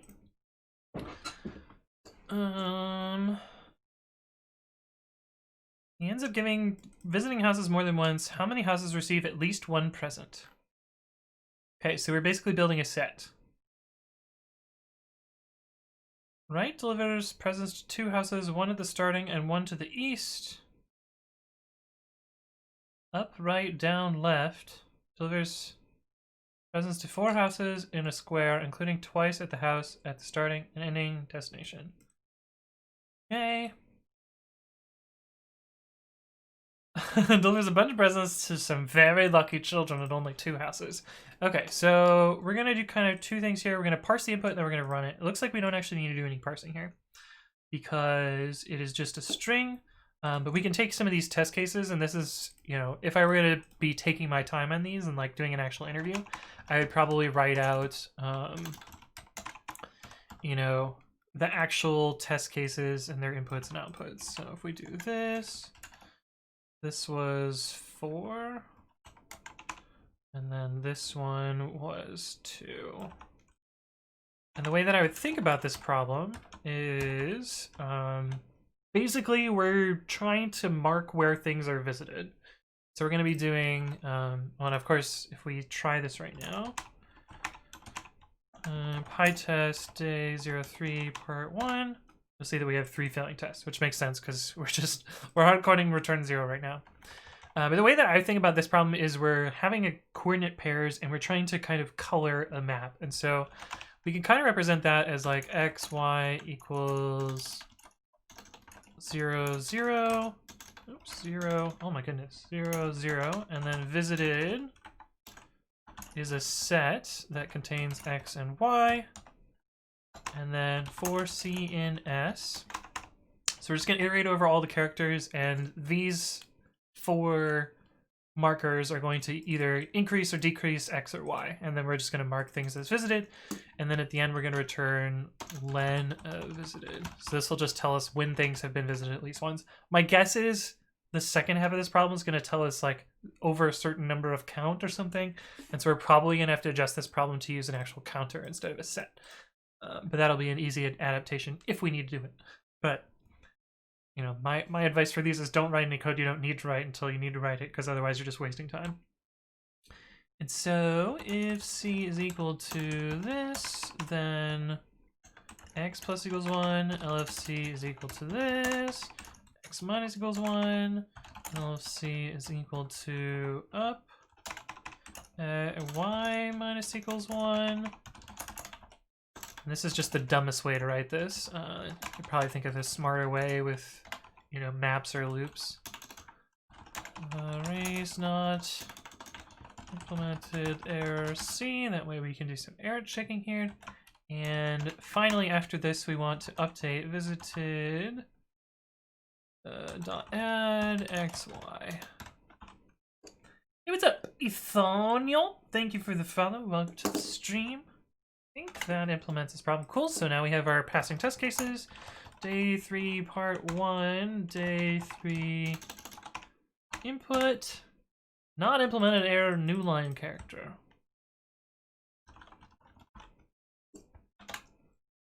So I guess normally, before I did that, let's pretend we didn't do that. Normally what I would do is I would actually write a failing test case for that. And so you would do like this, and then if we do pytest, you can see we have a failing test for that, and then I would just go here and do dot strip. And then I would pass the test, and then I would run the input. And you can see our input is 2565, and then hopefully that is our correct answer here. Cool. And that's essentially how I'm going to be solving this.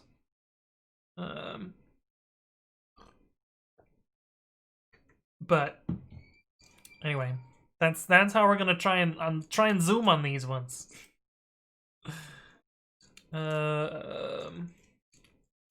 Old Soul says, just join. What are we doing today? I set up my admin of code stuff, and so we kind of walked you through how I'm gonna be solving problems. And you know, the output that my little program gives me. I actually usually run these 5 times. Most of the time here is actually startup time, but oh well. Tubeworm, how's it going? Greetings. Watch Older Bear says backseating is not allowed. So here's the thing. I'm not gonna ask for advice on actually implementing problems unless I get stuck, and then sometimes I will ask chat for help. ChatGGV says, I've had to work with pytest BD for a assignment for one of my classes. It's pretty cool. Is that the one based around behave? Because I refuse to use behave. This behave is stupid. Also, I'm so sick of Gherkin. How are you implemented? What is your dependency? What is your Gherkin library?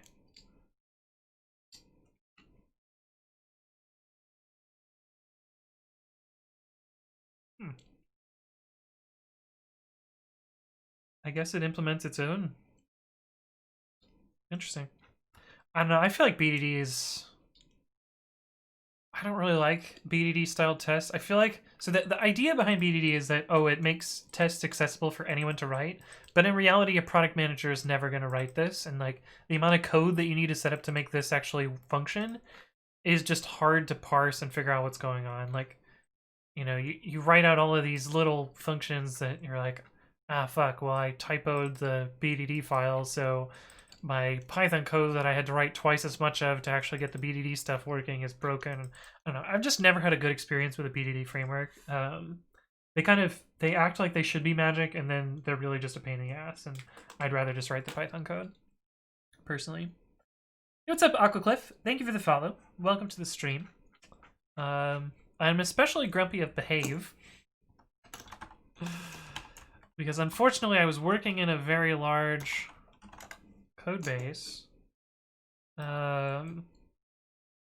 where it was using behave, unfortunately. And I made this issue to fix a problem. I also sent a patch to fix this problem. Hey, what's up, Shaky Snake? Thank you for the follow. Welcome to the stream, Shaky Snake. That's a good name. I like that. But you'll notice that Python's systat standard in and standard out act like text.io wrappers because they are text.io wrappers. So they have a buffer property where you can write bytes. And if you try and do this in behave, it crashes with an attribute error. And I made a simple fix to fix it in this patch here. And then this dude Genesis was like, "You're wrong and dumb," essentially. And I even like produced a full program, considering I'm writing PyCat, a portable version of cat written in the high-level Python 3 language. I mean, maybe I was a little snooty here, but you'll notice that my PyCat works fine for both bytes and text. And I implemented it by writing directly to the buffer attribute. And it works in Python 2 and Python 3. And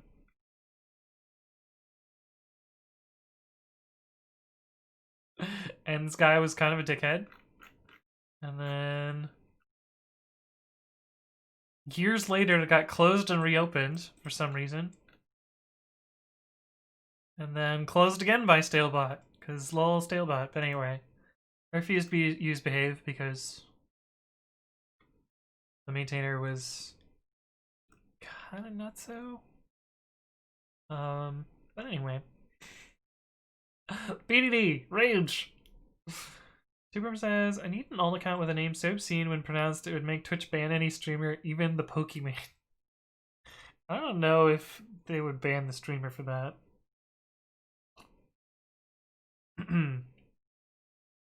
If you hardcode return to already 66% of the deaths were deaths. That's true, Watch Olderbear.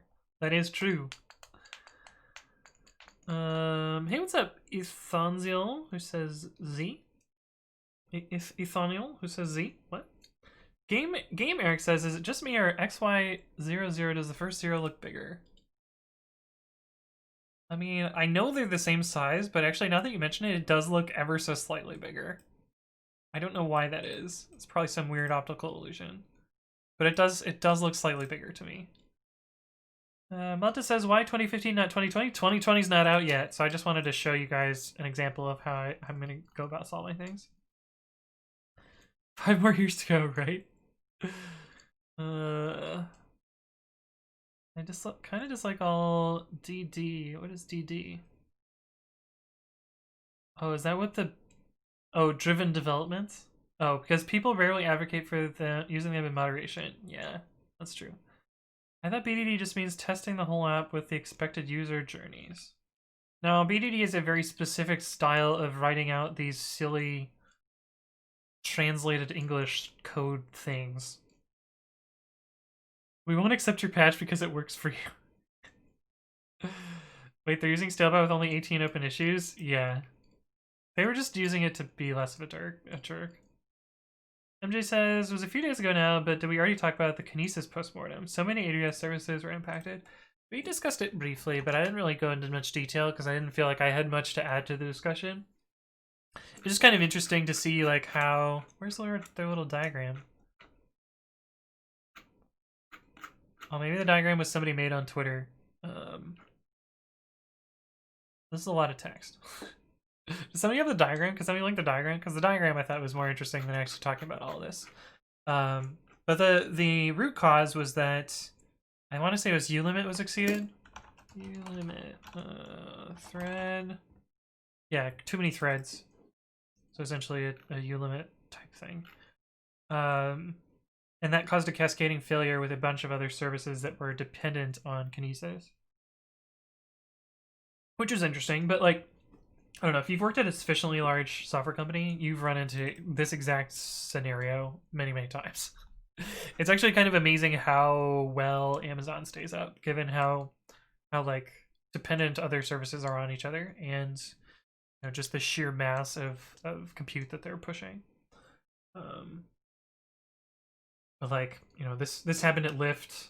There was a cascading failure due to one particular service that so many didn't realize were calling in blocking fashions, and like, you know, one service is degraded and then the entire site goes down, and then things don't recover because they have circular dependencies and like all sorts of weird things that you just don't realize are problems until, you know, one thing tips the scale.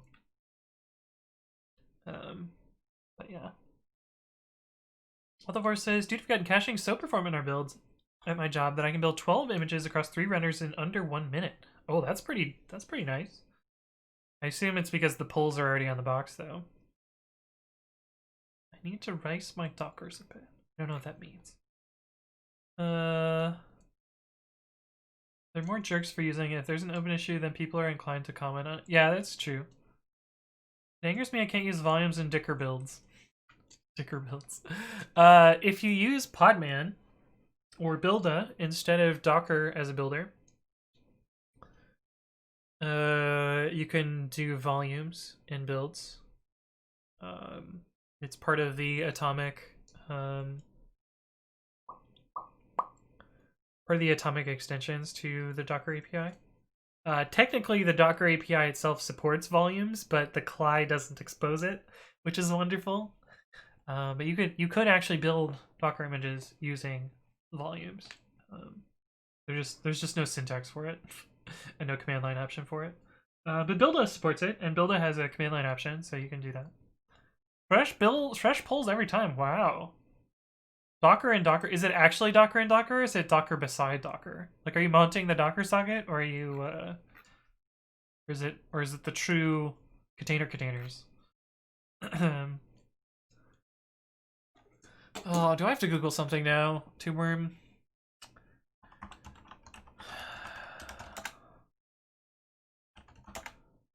No, stop it.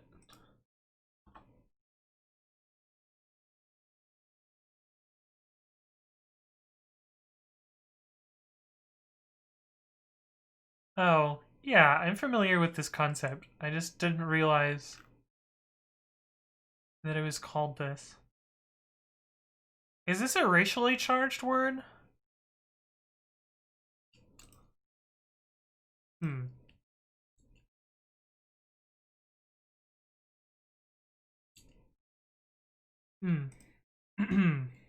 It's true Docker and Docker. Oh, cool.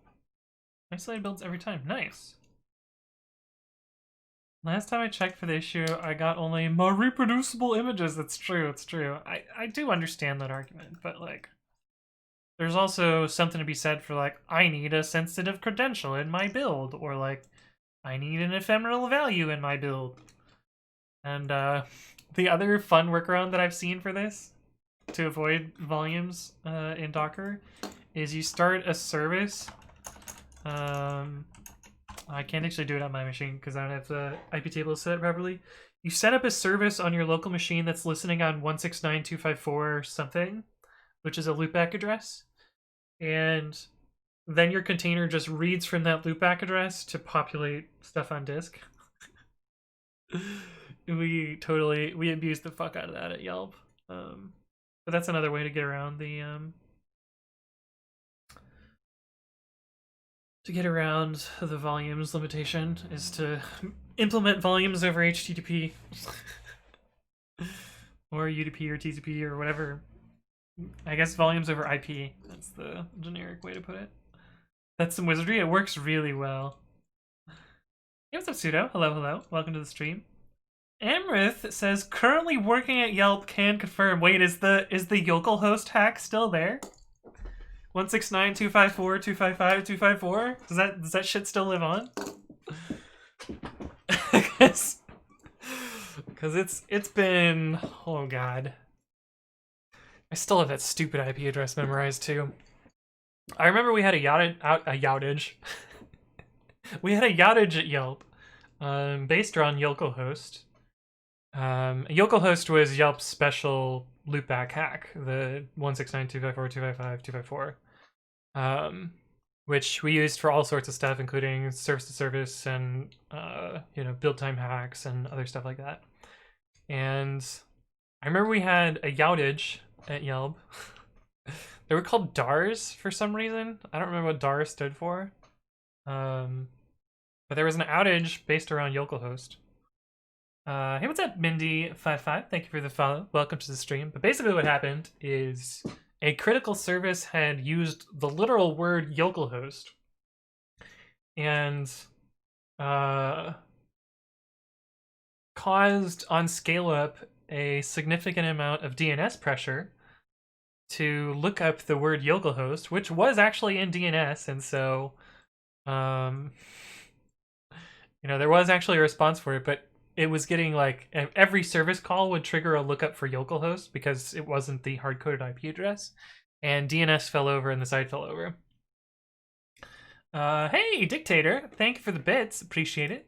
But the fix was to hard-code the localhost IP address and then remove localhost from DNS. But that was a really, really old one. You can probably still find it if you work there, Amrith. It would have been around 2016 or 2017. You found a present. Wait, there's a public presentation about Localhost?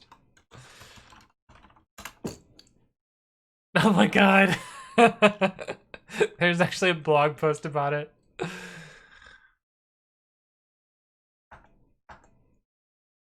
Holy fuck, this diagram looks so jank.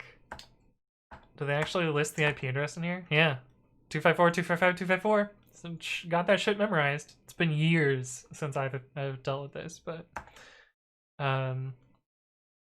yeah, and IP address, IP tables hackery.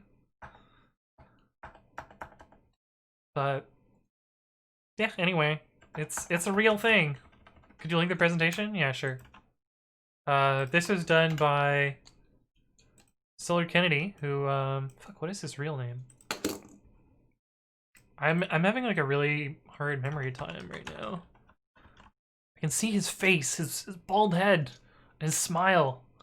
What is his name though? Kyle Kwa. Yeah, he's bald now, but but yeah. Anyway, this was a talk by Kyle. I still talk to occasionally, but yeah, Localhost, real things, real things. But yeah, there was a fun outage based on Localhost back in the day. What's the point of Localhost over localhost? So 127.0.0.1, which is typical localhost, resolves inside the container.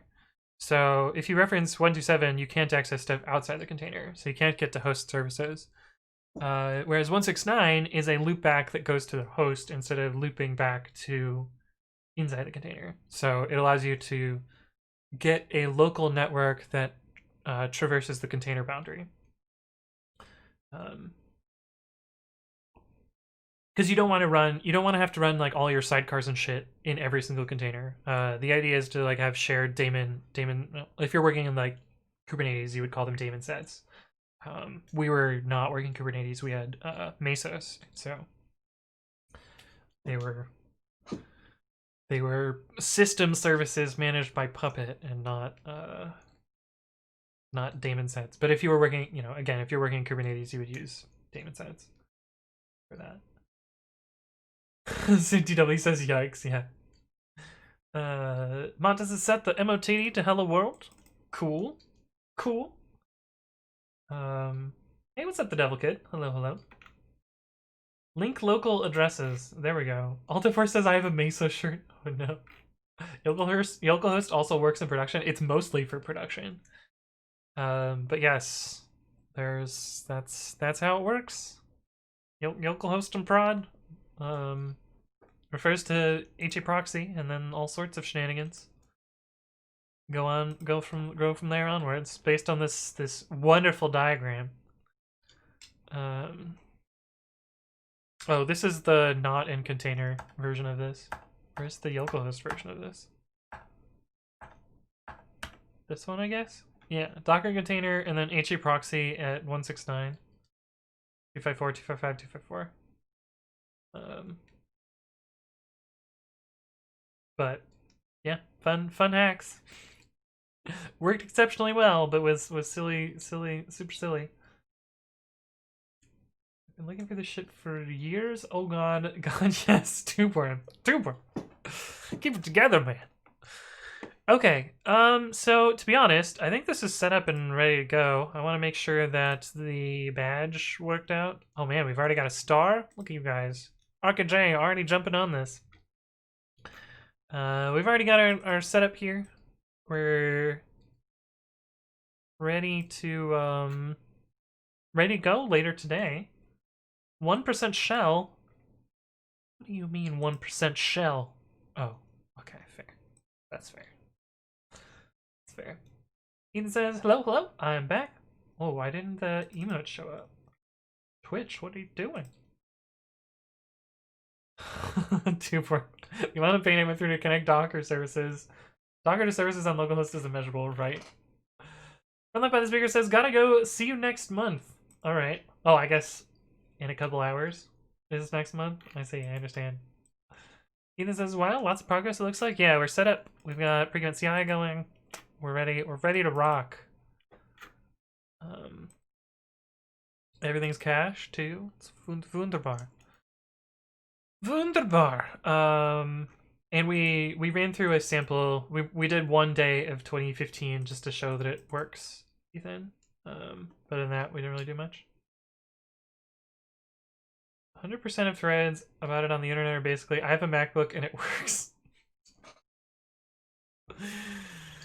Oh god, those are the greatest and the worst, but usually the worst.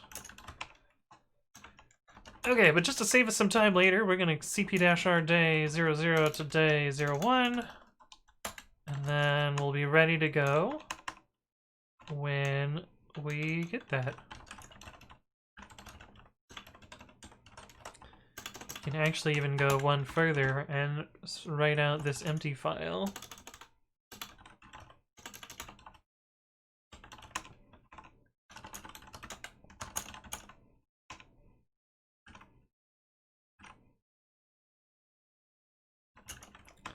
Why do I have a day 00, day 01? Did I fuck up my copy command up here? I did.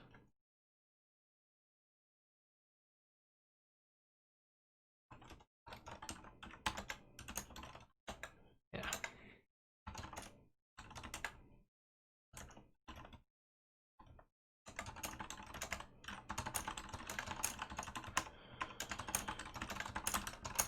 And a blank input file to help with tab complete. You know, we gotta go fast. That's the whole point of all of this setup here.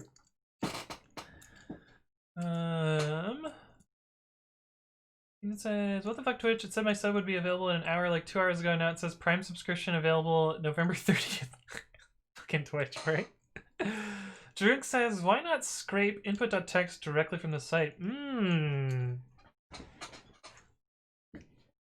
Yeah, that's an interesting idea. A couple of people said that up before. I forget if there's a... Do they have like an API token, or are people just scraping it by copying their cookies? Because I don't really want to do it by copying cookies. But...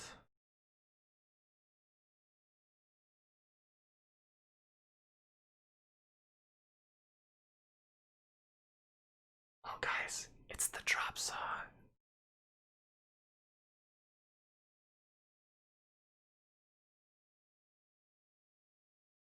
I should not hover over this thing here. Don't post this code in a public place. Okay, we won't. Good thing they don't just blank show it. That would be that'd be pretty out there. Oh my god, the music is so loud today. Let me turn that down a little bit.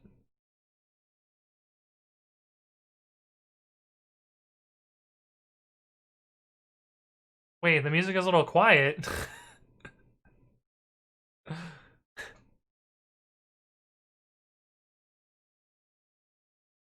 Sorry.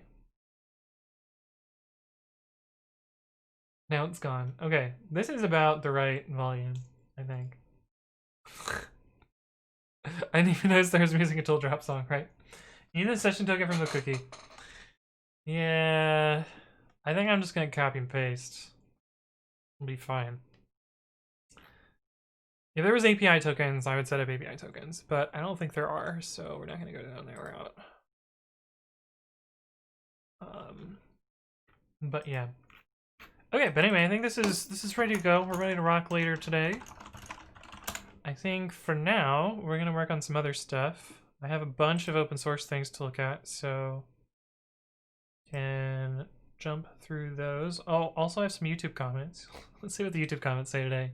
Are they sex bots is the question. Contents, comments. 238, an ephemeral dab. Well, this is a sex bot. Goodbye, sex bot. Wait, did I actually accidentally dab in the video?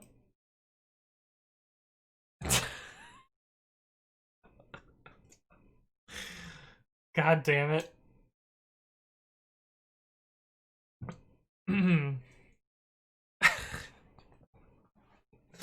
shit. Unintentional dab.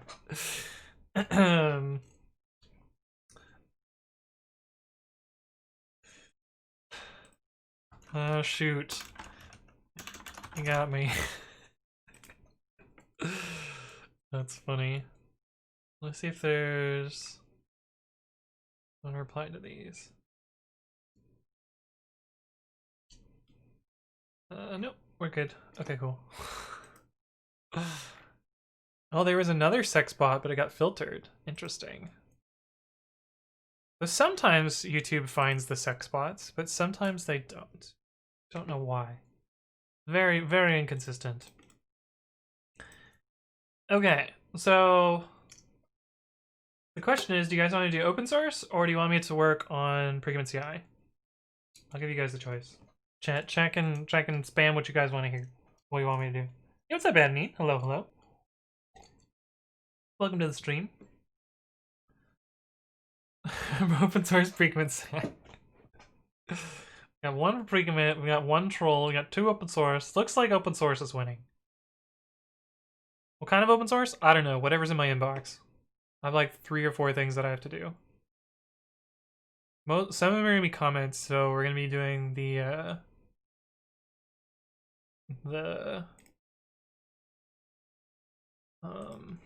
auto caps. Surprise open source? No, we're gonna be surprise open sourcing. Okay, so this was a goddamn essay to add a few constants.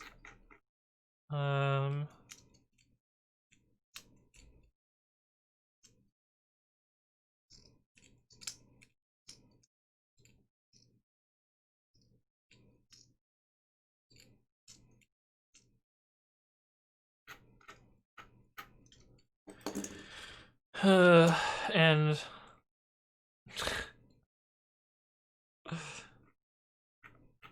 anyway, this was extremely complicated and a lot of text. I'm gonna spare you the details. You can read through it if you actually want.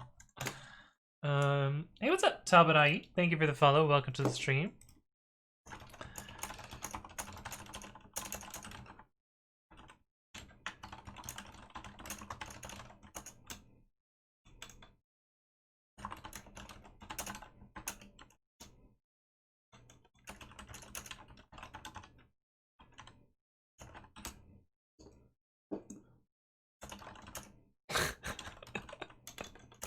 Auto capitalization got me again.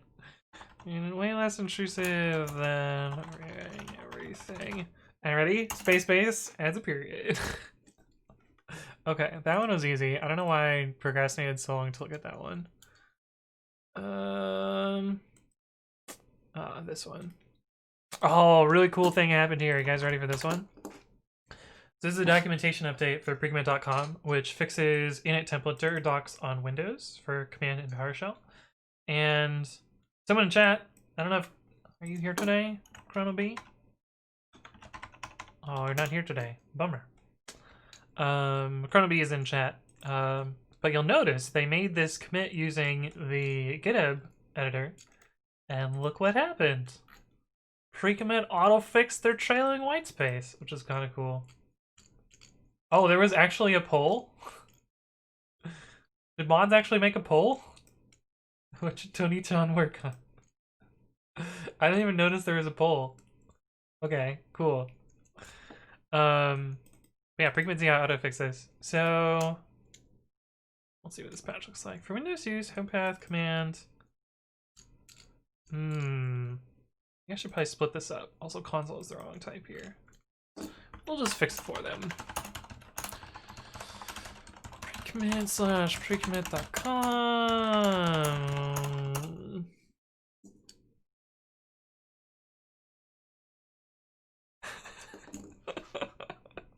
It's true. Rippy dippy me, I guess. Hey, what's up, HB Radio? Thank you for the follow. Welcome to the stream. Hopefully you're doing well. Grab their username.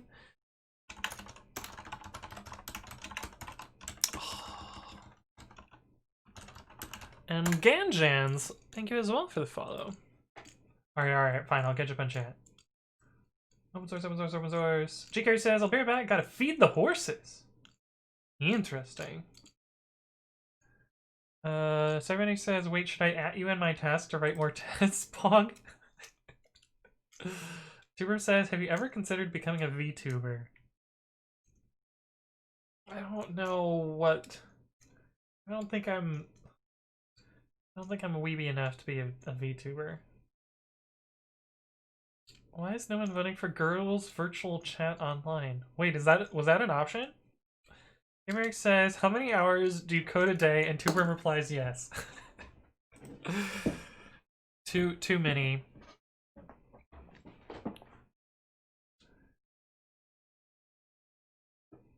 Let me see if I can find the brand of tiny blue socks that I have.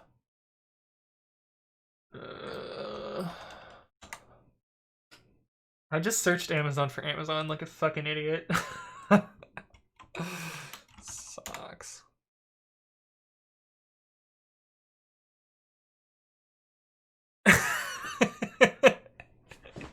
Indeed, premium chat even.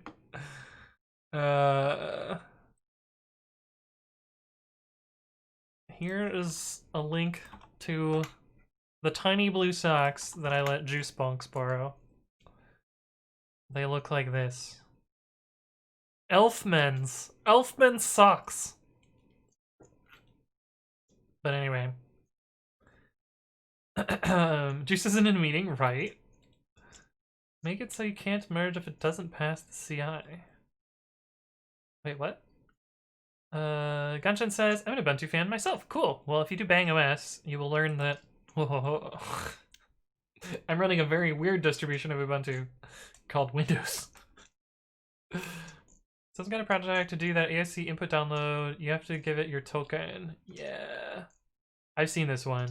I've seen that one, MJ. I just don't want to give it a token. It's not an actual token, it's a cookie. We can weep you up. Oh no. Gap or H&M? Actually, neither. Amazon this time. Ashtatic says, or is it A-Static?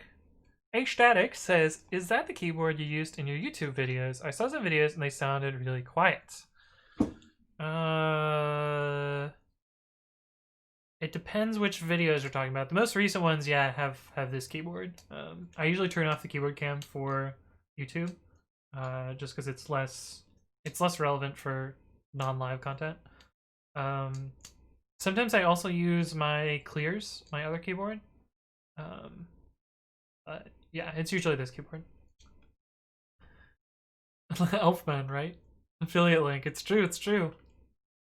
I'm gonna buy them in multiple colors. Okay, well, don't leave the non-blue ones at my house then, because I specifically only bought one color so that they're easy to sort. Amazon basic bitch socks. Fried Beef says, how's the keyboard camera relative to the live content? I don't know, people like it, so it's cool. It's you know, when I write code, you can see my hand spinning around. Also, people will ask about this. They'll see when I switch scenes with my little scene switcher shenanigans keyboard thing. I don't know, I think it's kind of cool. The reason that I bought the document camera is to work on electronics. But I haven't worked on electronics in a while. I can show you the little bits that I had. Where are even the components?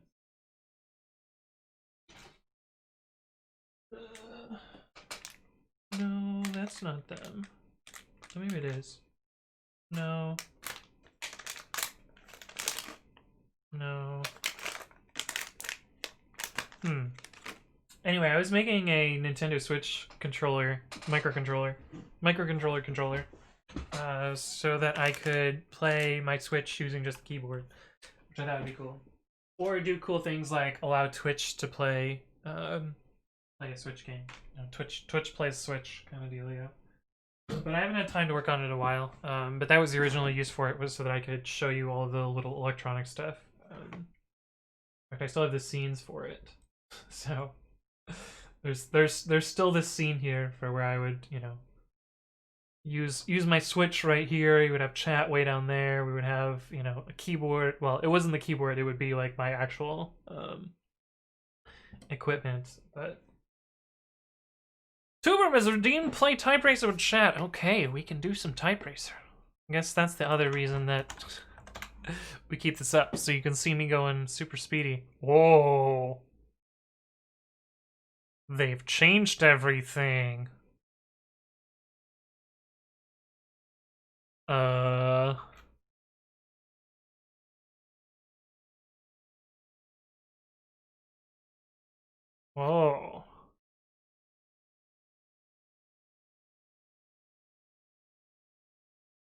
What?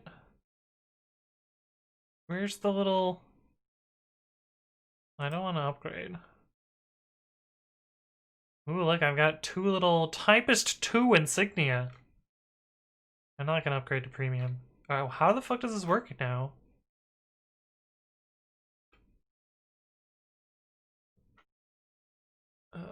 Competitions. Holy fuck, someone has done 420 races today? Why would you do that? Does anyone know how this works anymore? Where's the damn thing? Racer friends, here we go. Okay, they still haven't fixed this link though. Okay, so join this link. Presumably it still works. Join.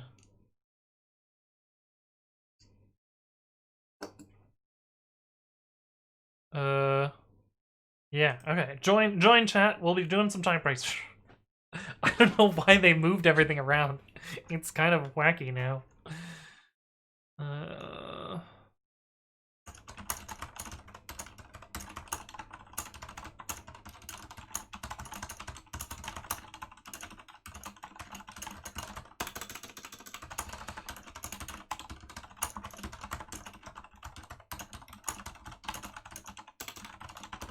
Who cheated? Who cheated? Who cheated? You guys cheated. Oh, and this one might not be cheating. This might just be Michaela. It did look like it went very 0 to 1 there. Yo, you totally cheated about this. You totally cheated. 100% cheated. Okay, we'll do one more. This is actually pretty decent. This is usually about my timing here. Who did 145? Which one of you cheaters did 145?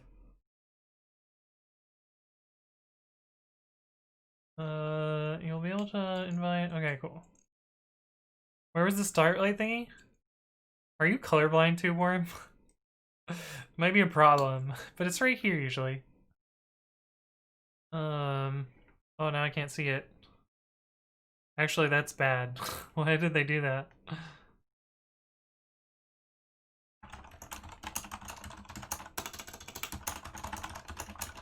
Oh no!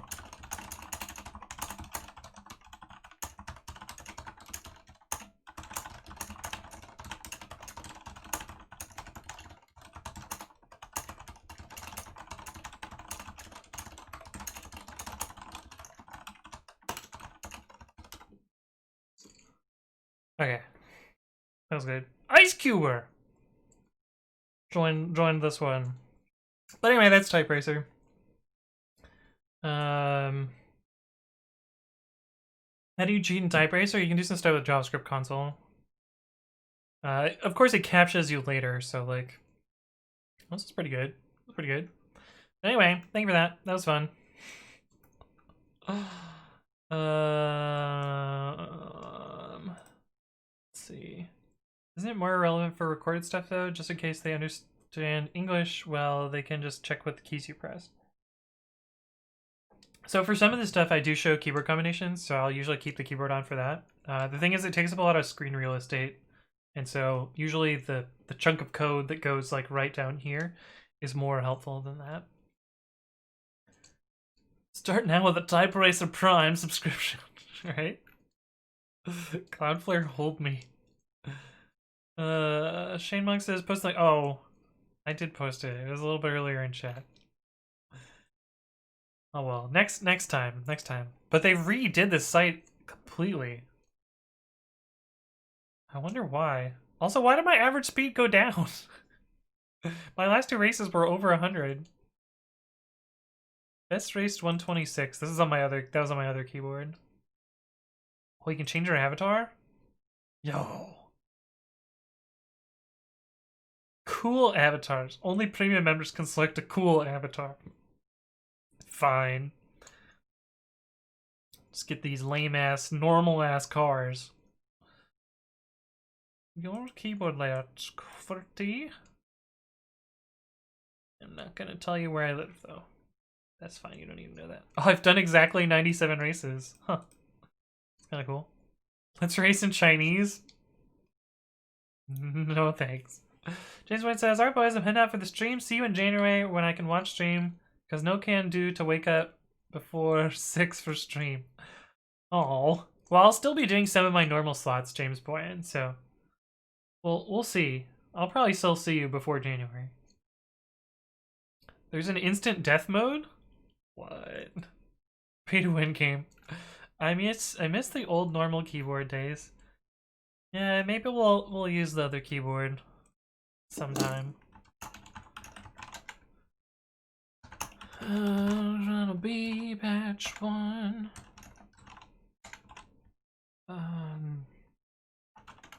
It's command? Yeah. So it should be.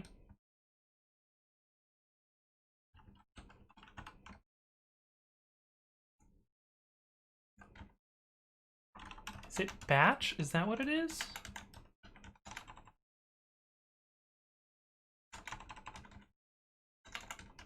For Windows PowerShell, use home.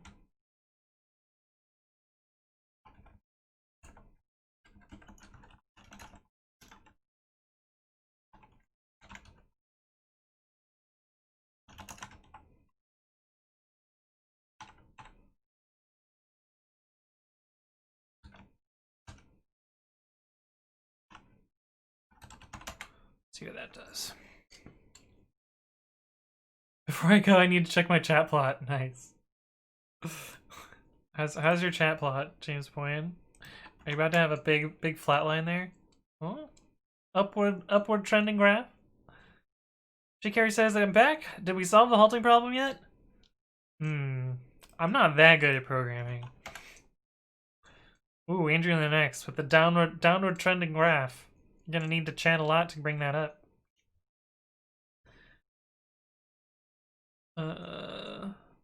Milnada says my curve is so steady, I'm in love with it. Oh damn! This is a very consistent upward trending graph. It's interesting that you were like one message in May, and then like nothing, and then like every stream since then.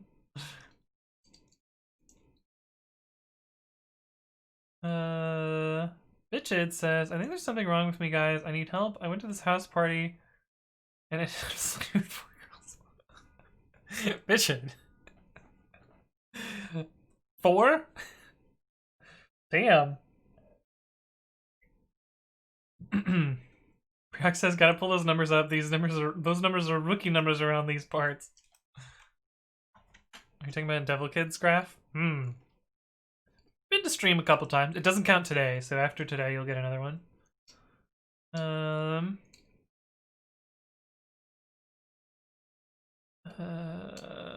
She says, okay, time to pad my numbers. You really need to effing wait for the premium chat, though. Like, pay to win with chat graph? So where did your monthly spending money budget go? Well, I was trying to bump up a graph on a Twitch stream so that it had an upward trend, so I spent bits to push it up. That would be something. That would be something else. Well, that says COVID has been rough for me. That's why. That's fair. That's fair. I think it's been rough for all sorts of people.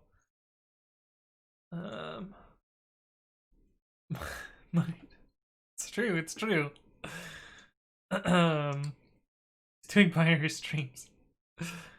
J.K. says, I'm not a Windows guy. I'm looking at automated way to install Windows. Am I on the right track looking at Packer? I need to install in VMware. Yeah, I think, is there a packer? Is there a base image for Windows Server is the question. Yeah, but yeah, Packer is kind of the de facto tool for building VM images. I don't know how you're gonna get a base image though. That's gonna be the tricky part.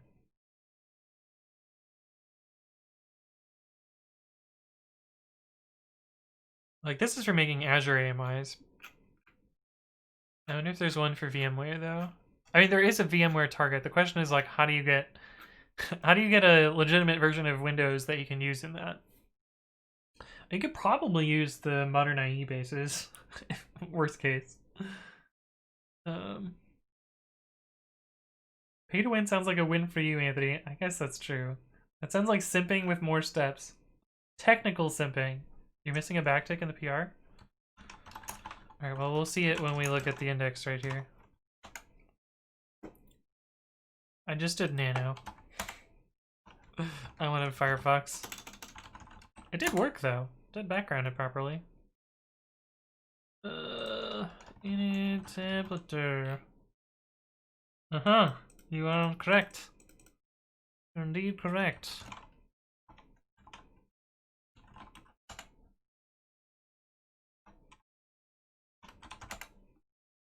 I wonder if this highlighted properly. Pigment's batch. What is the pigment's language? Windows batch files. Windows batch files. Ugh. Whoa. Why is it scrolling? Oh, there's sticky sidebars implemented in JavaScript, so it flitters around. That's why you don't implement this in JavaScript. You do it in CSS. Pigment's GitHub. I figure out what the actual language name is. Flexor.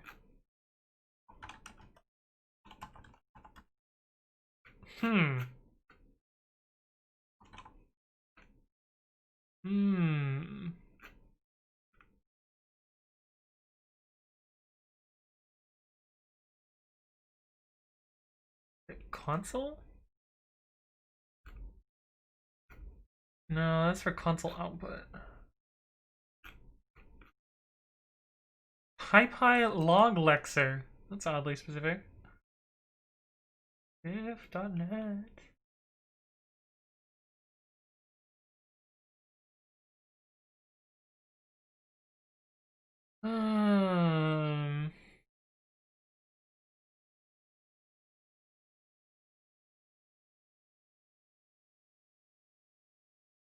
Like it might be under shell or something.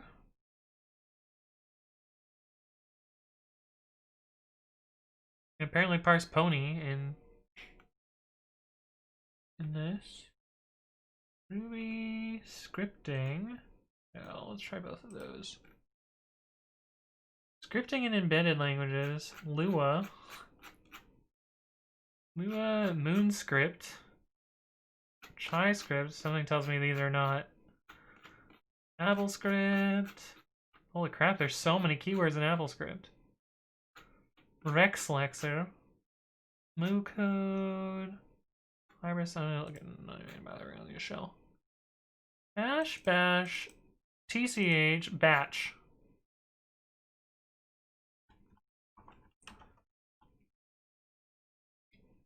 Slurm! Here we go.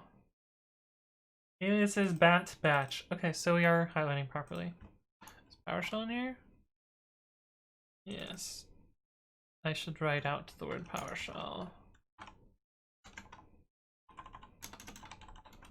Apologies if somebody in chat told me this a long time ago and I just missed it. Oh, you did. I'm just dumb. Damn it. There's unintended install mode, but it might not be suitable for virtual machines. But it says, not that I got infected, it's just that I got involved helping elderly/homeless. Yeah, it makes sense. JS sidebars are the worst. Unacceptable, switch libraries. This sad table of contents trying to follow the view, right? COVID became very real to me today. My daughter was exposed at the grandparents' house. Now we have to see if she tests positives. And if so, we have to get tested. Yeah, down the rabbit hole, right? Kimiko says, so I hear you're interviewing. Fancy moving to Japan? I'm in Japan would be kind of cool. Also, how's it going, Kimiko? How are you doing? Why are these sidebars not responsive enough? Is interpreting JavaScript way too costly for web browsers? Well, it's probably because it's in the VM, so that's why it's lagging a little bit more. Ethan linked me the thing 3 minutes ago. I got there eventually. I'm gonna figure it out, kinda. You probably premium chat this, yeah. Insert relevant comment about the stream to pad my numbers. Juice. Windows PowerShell. Arrow Windows PowerShell. Oh. That's why we got code reviewers in chat. Thank you, Hydrogony. Appreciate that. Your curve is going to 0 in January. It can't be helped. Wait, yeah. What does the chat plot look like? Juicebox hero.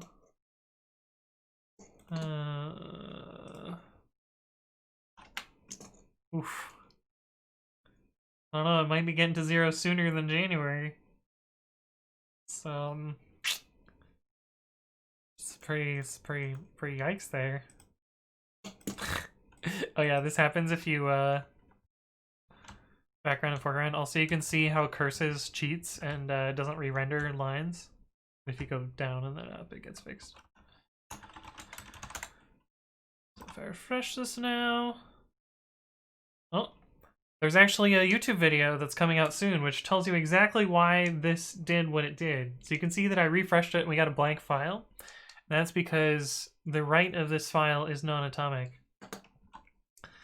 But there's a video coming up in a couple days about atomicity. Yeah, okay, that looks good now. Get status.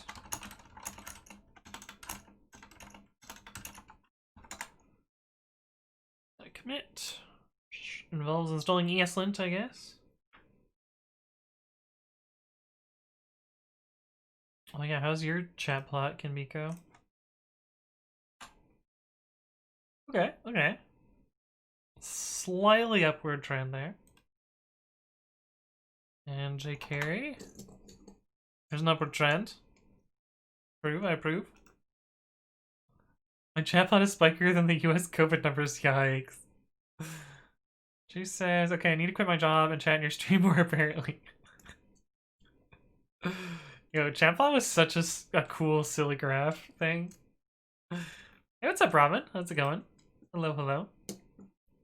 Juice says this is not fair. What's not fair?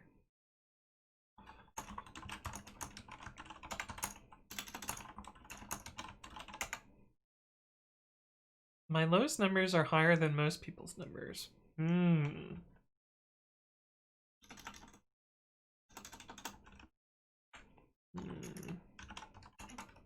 It's probably fair. Oh yeah, what does Guy VV's plot look like? Because you were not here for a while. Oh yeah, you have like nothing. You used to be here like every stream. But yeah, now you're few days in there. It's not that I'm a bad girlfriend, I just used to be a better girlfriend.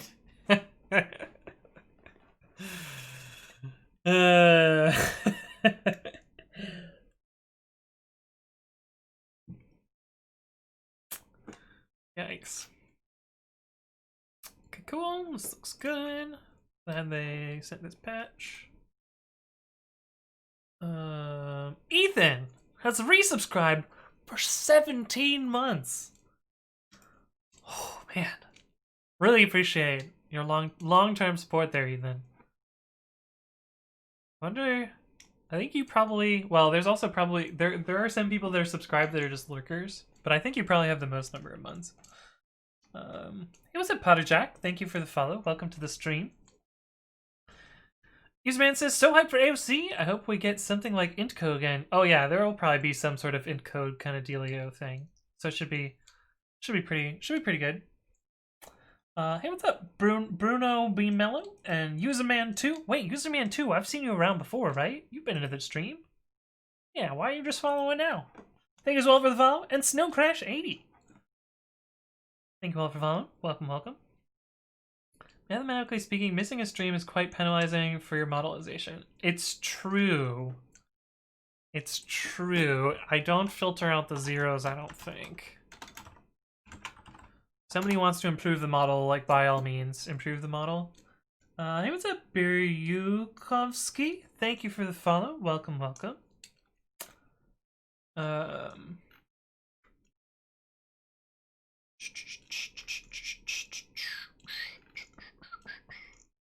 Where is it?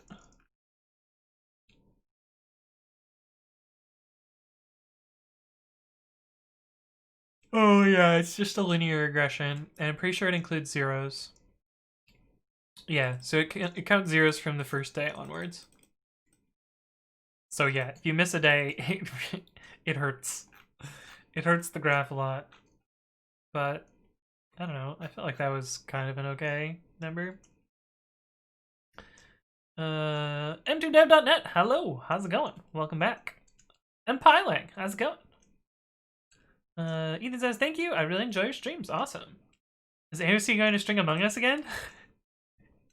We're gonna get that, we're just gonna keep getting that joke the whole stream. So even if Anthony misses a stream, it's penalizing. No, I don't think that's how it works. Because the file name has to exist for it to count as a zero. I don't think if I skip a day, it hurts. Someone keeps us trying to not get penalized. Chat plot line numbers. Pushing it, Andrew Linux.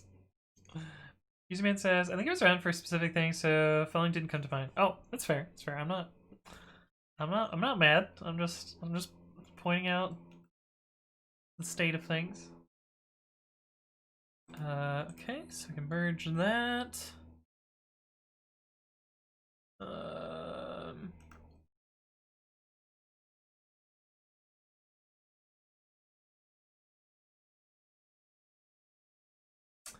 And what else do I have here? This one is interesting. I don't think I didn't finish reviewing this pull request.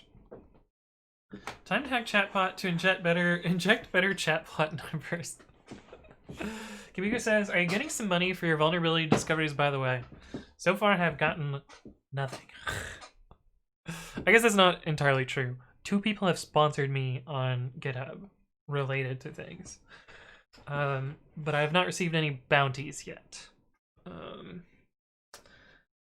Let's see. I wrote out a summary of some of the companies in Yell at the Clouds, right? Let's see. So I've reported 107, or I found 107 vulnerabilities. I think I've reported like 20 or 30 of them, because a lot of them are just like either somebody copy and pasted bad code, or it's like a dead account or a one-person account.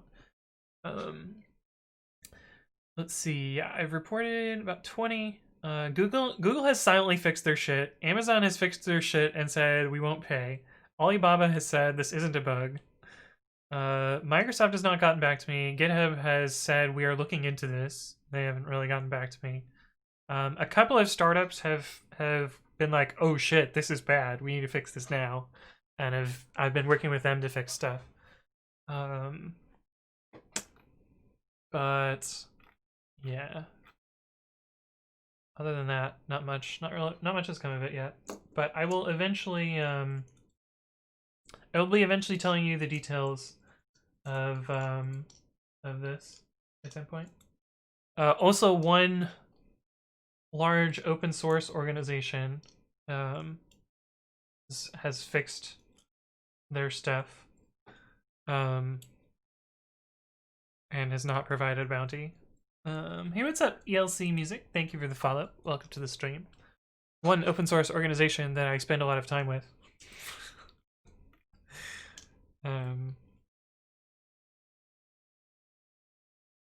But yeah. What service / company has the vulnerability? You can't say that. So, without giving you too many details, there is a class of bugs in GitHub Actions that is really easy to fuck up and leak all your credentials. And I have found a good heuristic for finding these particular problems, and I've been reporting a bunch of them. Hey, what's up, Sheeny? Thank you for the follow. Welcome to the stream. You can't say anything, Juice. Nothing. Ethan, you can't say anything either. Not that I know if you know or not, but don't say anything. But no, I can't talk about it yet because I'm not in any, not really gotten past any resolution periods, whatever they're actually called. Wait, startups are reacting, but not the enterprise thing? That's shit. Yeah, it's awful. It's awful.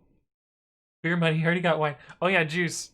I don't know if you were here, but a box showed up my door with a bunch of wine in it from my dad. But I didn't know where it was from. They were just like, here you go. I think they have like 30 days, so they will start working on it in 25 days. Yeah. So they screw you by fixing it without credit, and one is supposed to be ethical and not publicly disclosed. Nice. Yeah, it's kind of fucked. But I don't know. I'll get a cool clickbaity video out of it one way or another. So that'll be something. Yeah, Juice knows details. I fell asleep while he was doing this. It was so interesting. Ethan says, I have nothing to say. Perfect. Venus says, nice keyboard. Where did you get it? If you do bang keyboard, you can learn more about it. Ethan says, I will wait and see if I'm right. You're probably right, Ethan. Disclosure, that's the word. Yes. AOC beer. It's true. Papa Satilli being a sweetheart. It's true, it's true. Okay. Did I click approve on this? Did I merge this yet? Oh, this is a different thing. This is a different thing.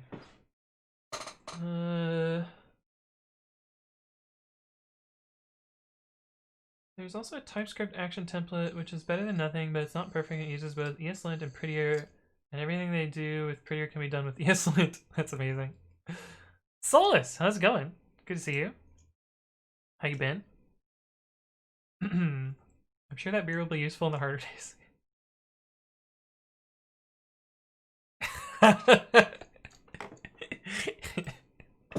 It's true. Also, you use the corgi bits. The tofu bits. So it says, I've been alright, onboarding sucks. Well, fortunately you'll get through onboarding soon, then you'll be able to do the codes. Yeah.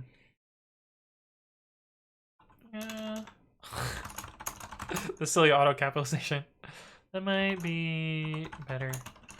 I wouldn't validate link, although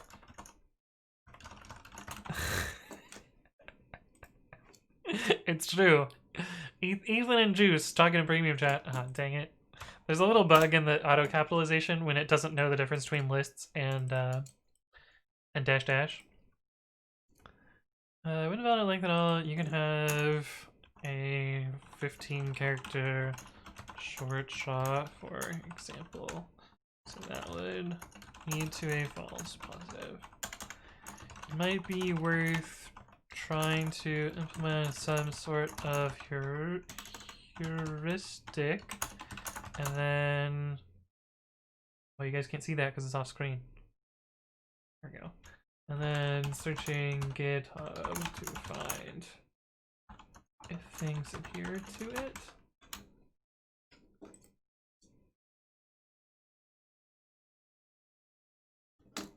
I'd still rather see this inherit from additional, as I plan to delete migrate SHA to rev once or in pre-commit 3.x. Hey, what's up, Asdpoo? Thank you for the follow. Welcome to the stream. Hopefully you're doing well.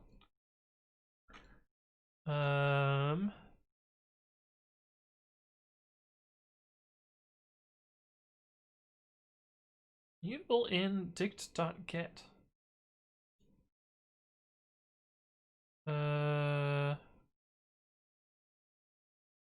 Still doesn't handle the other case. They didn't solve anything here. Okay, well. I guess that's all that we can do with that one. And I think that means that I'm out of open source stuff for now. So we can actually, we'll actually work on closed source now. Let's see.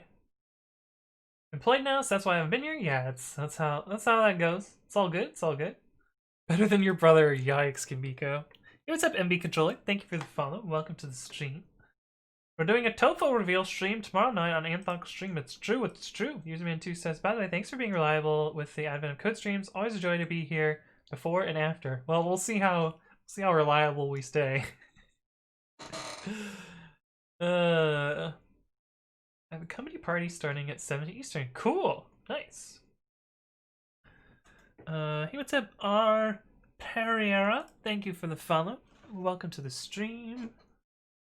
We're also not using the no floating promises rule for linting, which I found pretty useful coming from a language that doesn't have async await. Oh, I see. Tofu exists, but has not been revealed socially. Is it like a Schrodinger's cat situation? Wouldn't it be a Schrodinger pupperoo?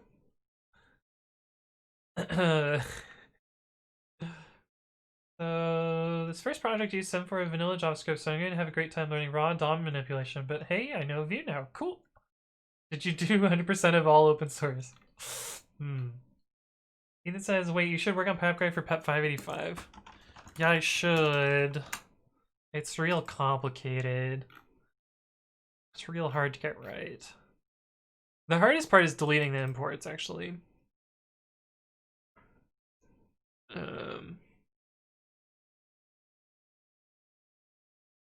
Oh.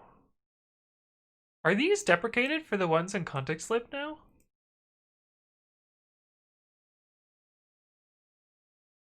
Oh, also these are first class types now? I didn't think they were exposed before.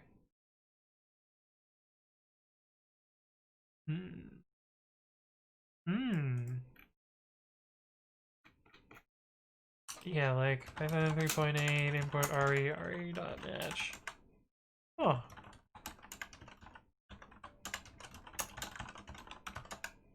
Yeah, okay, that's what I thought. So it's new in 3.7. Sounds a little bit tricky.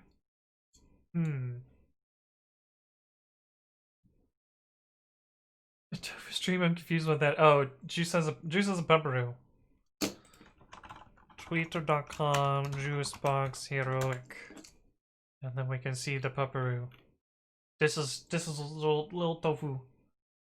Little pepperoo.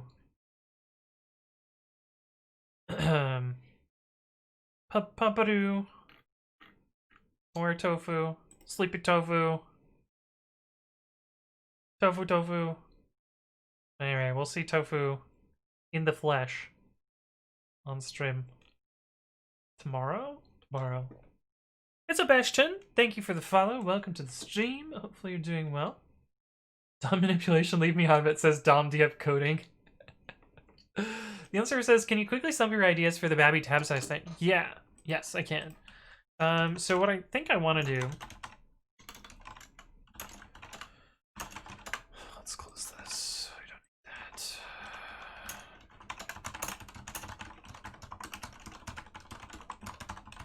So what I think I want to do is... right now we have this download syntax thing,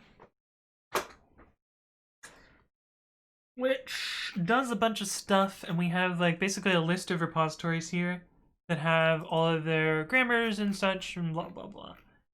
And what I want to do is override or like set in some of these a default tab type and tab size. And I think for the most part it's just going to be like allow the default to pass through, but be like, I don't know, what's an example of one that should switch indents?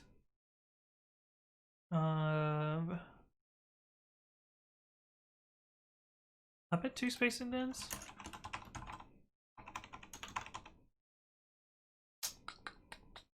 Modules, packages, manifest. Yeah, Puppet is 2 space indents. Hey, what's up, Benjamin? Thank you for the follow. Welcome to the stream. And so what I would do here is share Babby grammar. There's source.puppet. So what I would probably have here is some little bit of string that's like tab size overrides equals map from source.puppet to 2 spaces. Actually, probably make it more explicit and do this. And there's probably one for makefile too, source.makefile. That'd be another one to override. Source.makefile to tab. And basically just have a mapping of these tab size defaults in the grammars. And then the second half of this is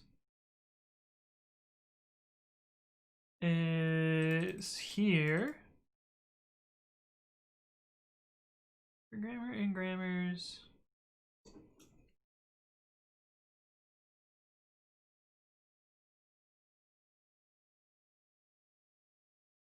Oh, yeah. So over here, grammar file name. Oh, scope name, yeah. So for here you would adjust this output loaded object to have tab size as a field, and then Babby would read that tab size, and that would be the default. Basically encoding some more information into the grammar files that's not there by default, and it's not part of the spec. It would just be an extension for Babby. But yeah, that's my ideas there. That's how I want this to kind of work. I don't think CPython emits a deprecation warning, but maybe it does. I think it does now. 3.9 PyDoc typing. Which actually is going to be really, really obnoxious if it does. Oh, it doesn't. Okay, maybe in 3.10 it does? No, it doesn't. Okay, cool. Yeah, it'd be really annoying if it did emit a warning. Because, yeah, everyone's code would suddenly just be tons of warnings. She's now 10 weeks old, I see. I tried to do that, but couldn't manage to understand the code that well, especially the fact that everything is in one file. You would just edit it right here. You would just say, where's loaded come from? Oh, here. If loaded scope name in tab size overrides.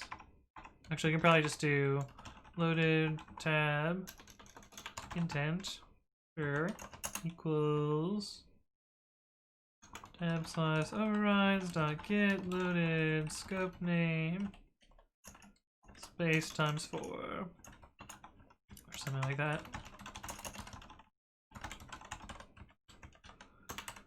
Probably do this. Make this read a little bit better. It's probably something like that. But you have to go through all the languages and figure out what their conventional default tab size is. And this probably should be called indent overrides.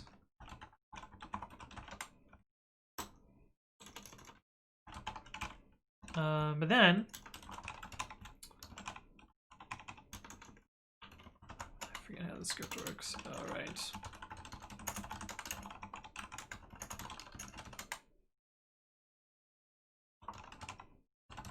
I think it's just download. I'll pull everything down. But then that'll cause indent size to be in these grammars. So you can see Every file is going to have a diff. But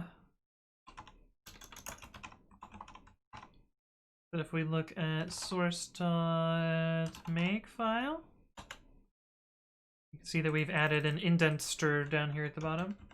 And if we look at source. What was the other one we did? Puppet. Got indenter here, and then if we just look at any normal one, we have, 4 space indents here. And then Babby would read this. It was quite intimidating for me to contribute. It shouldn't be too bad. Don't worry about messing up. It's not a big deal. You gotta update your profile picture to also include the doggo. Even the cat has to stay in the same position so people will still recognize it, or doggo instead of cat. I didn't get champ until 8 weeks old, and after that I was a fluoride vaccine for a few months. I see. Doggo will start acting like cat. Can you get pet insurance now and violin insurance I can afford? Oh. Yes, you can insure your violin. That is totally a thing. Everybody says, how many gift subs to add the uBlock rule for 3 space tabs to GitHub? For like one stream or like permanently? One stream or permanently, is everybody? So I don't know. I would do it. I'd do it for 10 or 15 gift subs for a stream. Probably do it for 10 per stream. Remember that when you get a $2,000 bill for your dog eating something it should have. That's true. There was just a tiny little earthquake here. I don't know if the camera shook, but I felt it.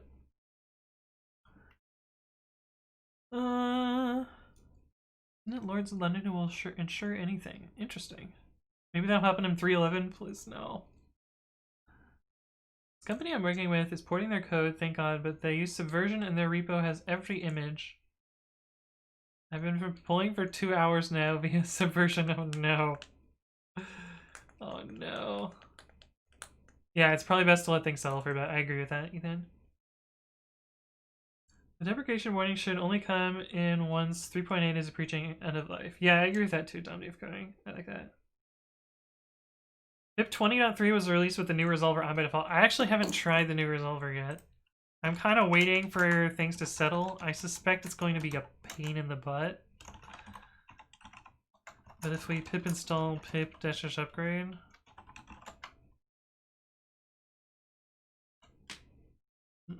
Pip install pre-commit. What could go wrong, right? Oh, I wrote PyPI. What the fuck am I doing? PyPI install pre-commit. Huh. Is it only slow if it uses a requirements file? I was hearing things that it was just like super slow for some reason.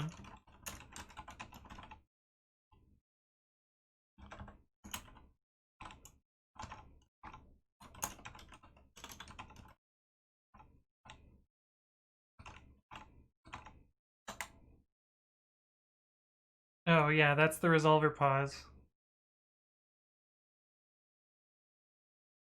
Interesting.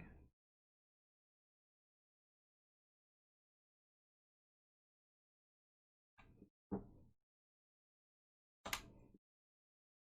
don't know why this is so slow. Should be just instant. Anyway, it's interesting. We'll see how much stuff is messed up from it, but I don't know. I think pip having an actual dependency resolver is a huge step forward. It's going to be a whole bunch of a pain in the butt though for a bunch of people though.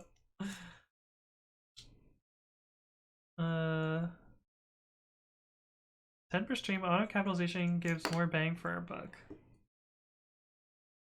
I guess that's true. Also, does the uBlock thing work for space indents or is it just tabs? Also, it's telling me that I have this link bookmarked. Oh yeah, this link is great. I'll get this all the time. First release. Last release is 2024. That feels like it's so far off, but then again, like 3.6 is actually getting close to its end of life. One year and change. Interesting that it's like Christmas. And a bunch of perf improvements in 2003. Oh, I see. Hey, what's up, Doozy? Hello, hello. Oh, it's just tabs?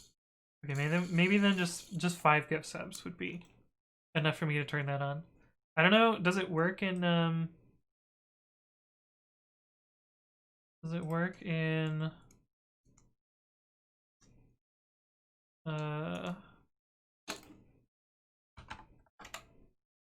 Merry Christmas, your Python is now end of life, right?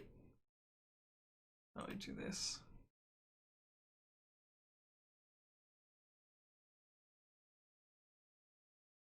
Oh, I don't know how to use the Chrome one. How do I add another one? Christ, this is so hard to use.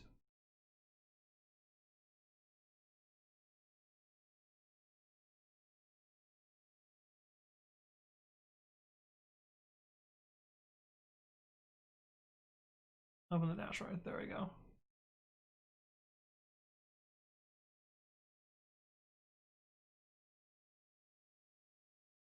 Oh, are these whitelists? Or sorry, allow lists? My filters. There we go. So I would add one here for that. If we got 5 gift subs. Actually, let's see if it works first. That way you guys don't waste your money on nothing, right? Doc file. Did I save that? Did it work? Parse.go. Yeah, that is indeed 3 space tabs, so it does work.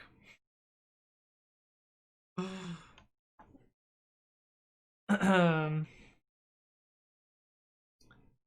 just dropped 3.6 in the quantum compiler. I can't wait to start being able to go in and add types. Ooh. Hey, what's up, Cybergenic? Hello, hello. Do you like walrus? You know the answer to that. You've been here long enough. The button above, less in the bottom right, and then select my rules. Okay, yeah, we got there eventually. Praise walrus. Y'all are banned now. Pablo is the release manager for 310. Yeah, he's been on stream a couple times. You can comment it out with a bang, so you can easily toggle it. Oh, okay. We can do that. Okay, cool. That way I don't have to get you to copy and paste me that again. Okay, I'm gonna go fill up my water. Fill up my water. Why does that sound like such a train wreck? I will be right back. I'll see you guys in a sec.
I see somebody try the air quality, which is down again for whatever reason. Maybe it says we just had an earthquake here too. Oh, cool.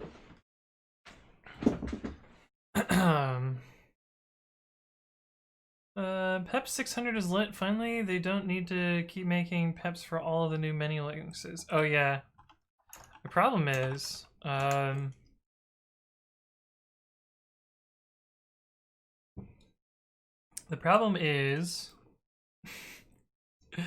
no one has stepped up to spec out the ARM-based many Linux, and so the ARM tag currently doesn't mean anything on PyPI.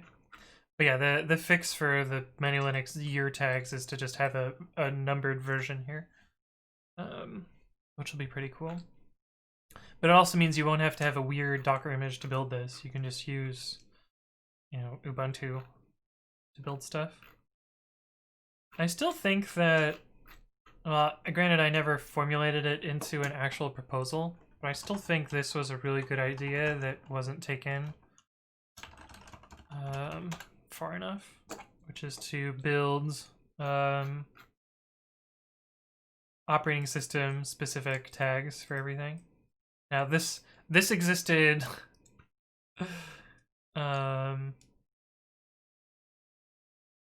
let's see, that was in May of 2015. This existed, let's see, Many Linux 1 pep. I think this was several years before Many Linux existed. Yeah, this is 2 years before Many Linux was proposed. I had this idea. It worked really well. I think Yelp still uses this. But to have like platform specific tags for binary distributions. Air quality is gonna suck when you guys slide into the ocean. Yeah, Jaker. Oliver says, you really don't like Docker, do you? I do like Docker. What's wrong with Docker? What was I grumbling about?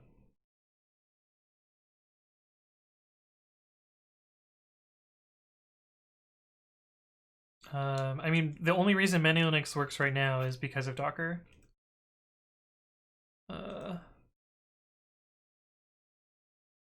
The problem with the current Many Linux is you download this chonky image. That's the PyPy one. I actually maintain this image, which is interesting. But you download this gigabyte image from key.io, and their Docker server is hella slow. This takes forever to download. But basically everyone uses this image. J. says, I think Podman is better. Yeah, I like Podman too. I prefer the concept of distro tags. Yeah, I think distro tags would have been cool. But again, like, I didn't actually propose it officially anywhere. I just built a thing. But then you have to build 10 billion wheels if you're NumPy. Yeah, that's true. That's true. Everybody says, how good is PyUpgrade? We have a couple scripts still in Python 2. Will it result in correct code or if it can't upgrade by itself? So, PyUpgrade is more for the case where you are already running in Python 3 and you no longer need Python 2. It's more like the bridge burner. There are some parts, like if you run PyUpgrade with no options, it will improve your Python 2 code and keep it as Python 2 code. And it's usually pretty good about that. It won't rewrite things if it breaks code, and if you find a bug where it rewrote something and broke code, then that's a bug that I'll fix. Key seems reliably fast for my server with gigabit link. Must be how my machine routes, because this image usually takes forever for me to pull. Which is why I haven't pulled it in 2 months. Podman, pull this. I should have done time.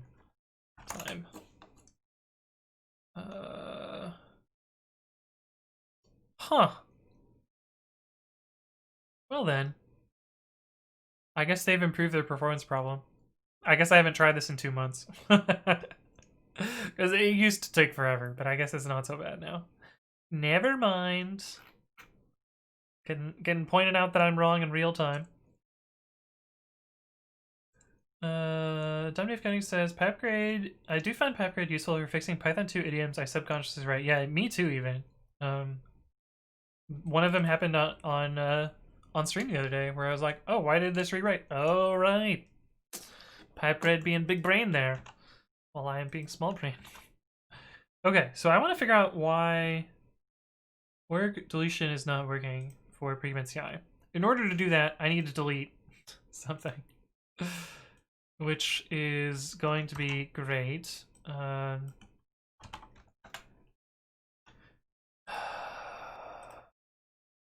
don't even know if this is going to work. GitHub.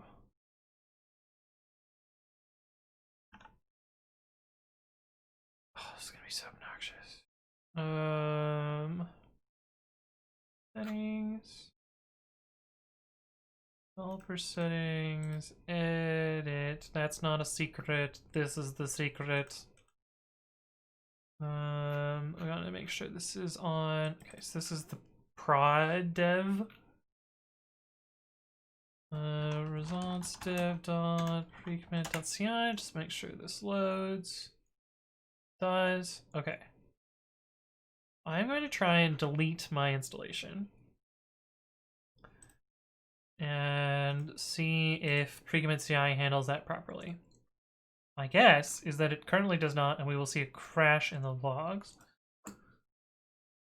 Actually, let's open up AWS so that we can see the crash in the logs at the same time.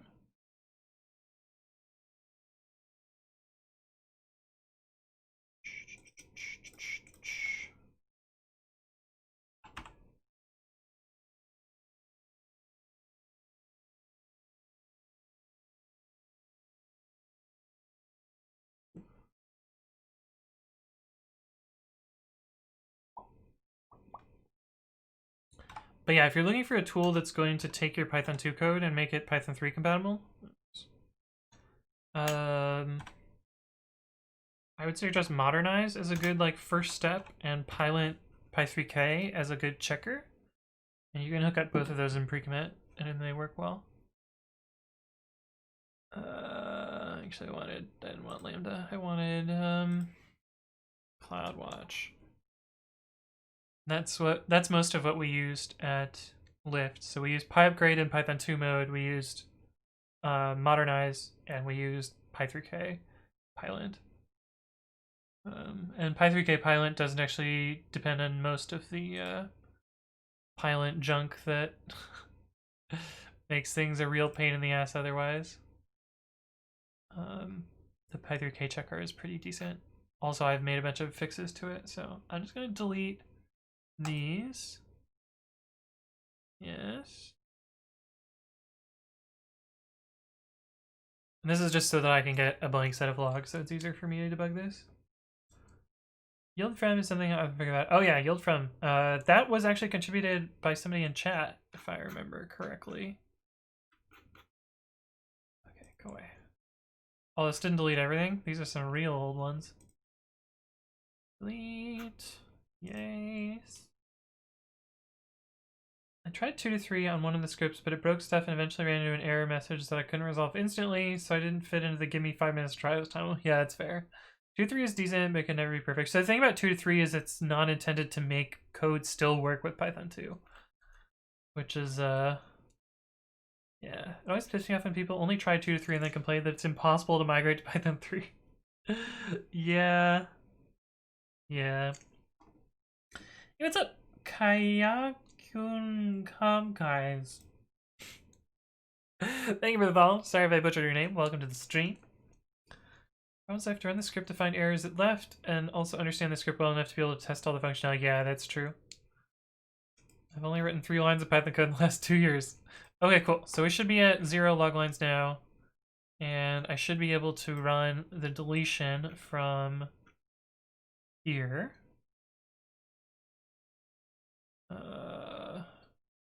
Install GitHub apps, configure. And I should be able to uninstall. And then hopefully when things go poorly, I'll be able to see the stack trace and we'll be able to fix it. Yes. A job has been queued to uninstall precommit CI dev. Okay, it's gone there. And we should have gotten CloudWatch log. Did we have an error log? This is not an error.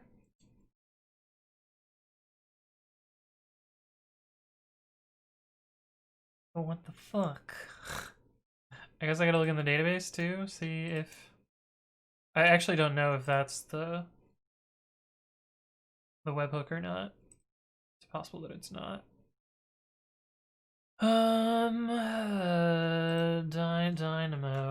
DynamoDB.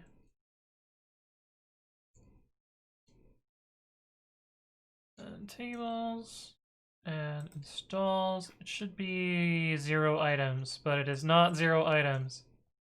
Oh, it is. It is 0 items. Why did this say 1? Eventual consistency, perhaps?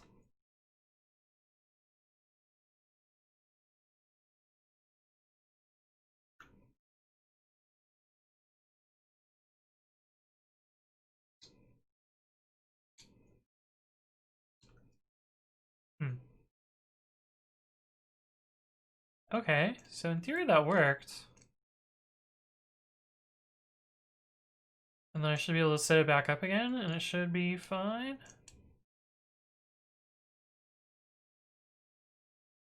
Add an installation. Only select.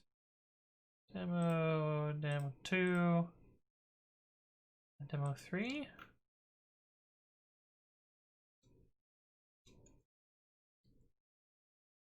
Stream just dropped for a second when I needed to use my YubiKey. What? Computers. The worst thing about using Vim is you're constantly at risk of posting KKK or JK in Slack. At least you tried. They use basically WH questions in Hindi. Oh, well, welcome, welcome. Well then, that doesn't explain anything. Also, this is cool that it keeps the old runs despite deleting. Wait. Why does it keep old runs? Oh, because they're by repository ID, not by installation ID. But I think this link is broken. Yeah. That makes sense. That's actually fine. It's a little bit weird, but that's actually fine. Huh. Well then I don't know. I don't know why it broke in prod.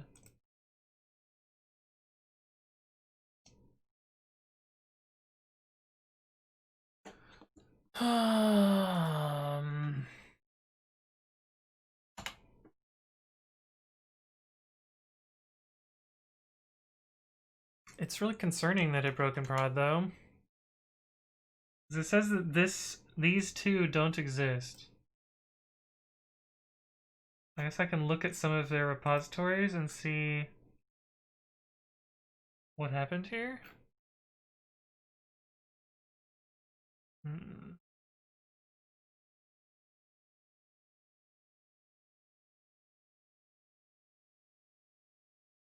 Wait, it actually ran an auto update too. Did it get disabled since then?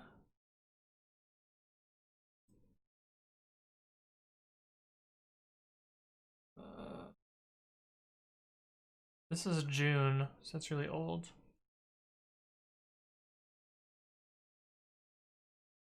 Wait, how many repositories are there here? 1, 2, 3, 4, 5, 6, 7, 8. And then this was the 9th one. So...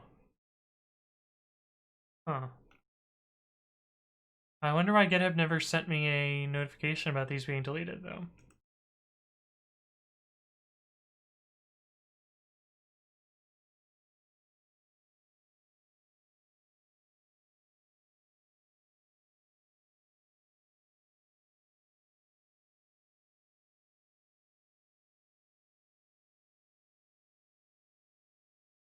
But yeah, Predicament CI is definitely not enabled here. It's possible that this was deleted a while back.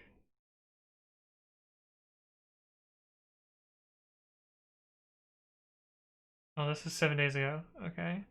Huh. I don't know. I don't know what's up with that. But I guess we can run the purge because I know neither of those exist.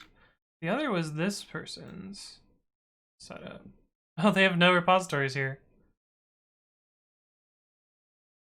I wonder if they deleted the repo. Oh, I guess the installation could exist, but there's no repositories in it.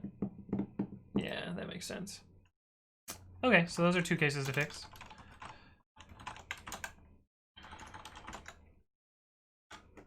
Mewtwo with the massive raid. How's it going, Mewtwo? You guys don't know about Mewtwo somehow. With the poggiest of raids. Why is my tab complete not working? There we go. Well, welcome to the stream, Raiders.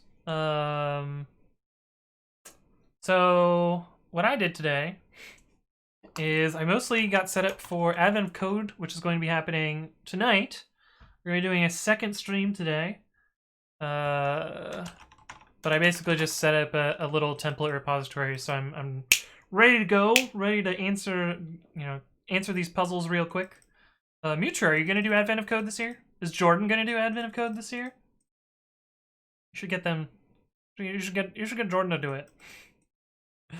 But it's gonna be pretty cool. It's basically a series of programming puzzles once per day for the month of December. And there's usually a pretty cool streaming community around it. But it means that I'm gonna be doing lots of streams. Lots of streams. AOC is not EU friendly. Yeah, it's true. It's true. It's true. It's true. Hey, what's up, DendyP? Hello, hello. Marco Dev, how's it going? For school project, I need to optimize matrix explanation, but I can't speed up anymore. I've unrolled, multi-threaded, and used SIMD. Even used a better algorithm. Oh no. AOC is not EU friendly. Haha, politics joke. Oh no. Hey, what's up, Pablo1416? Thank you for the follow. Welcome to the stream. Right now I'm trying to debug why my app is crashing in weird ways. And I think I understand one of the problems, but I don't understand the other one.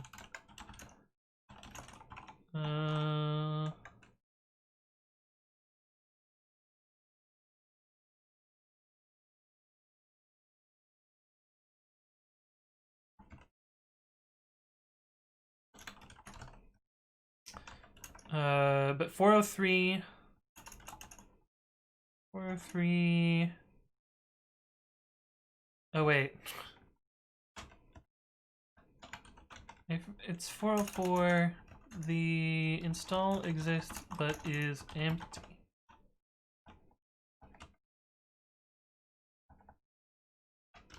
Question mark? Pass. So...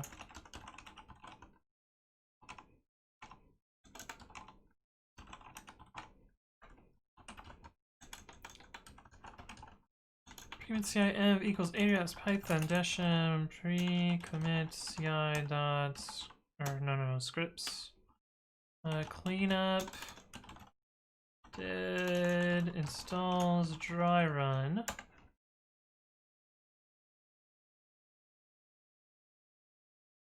Okay, so somehow these two are dead. Somehow those are inconsistent, and I don't know why.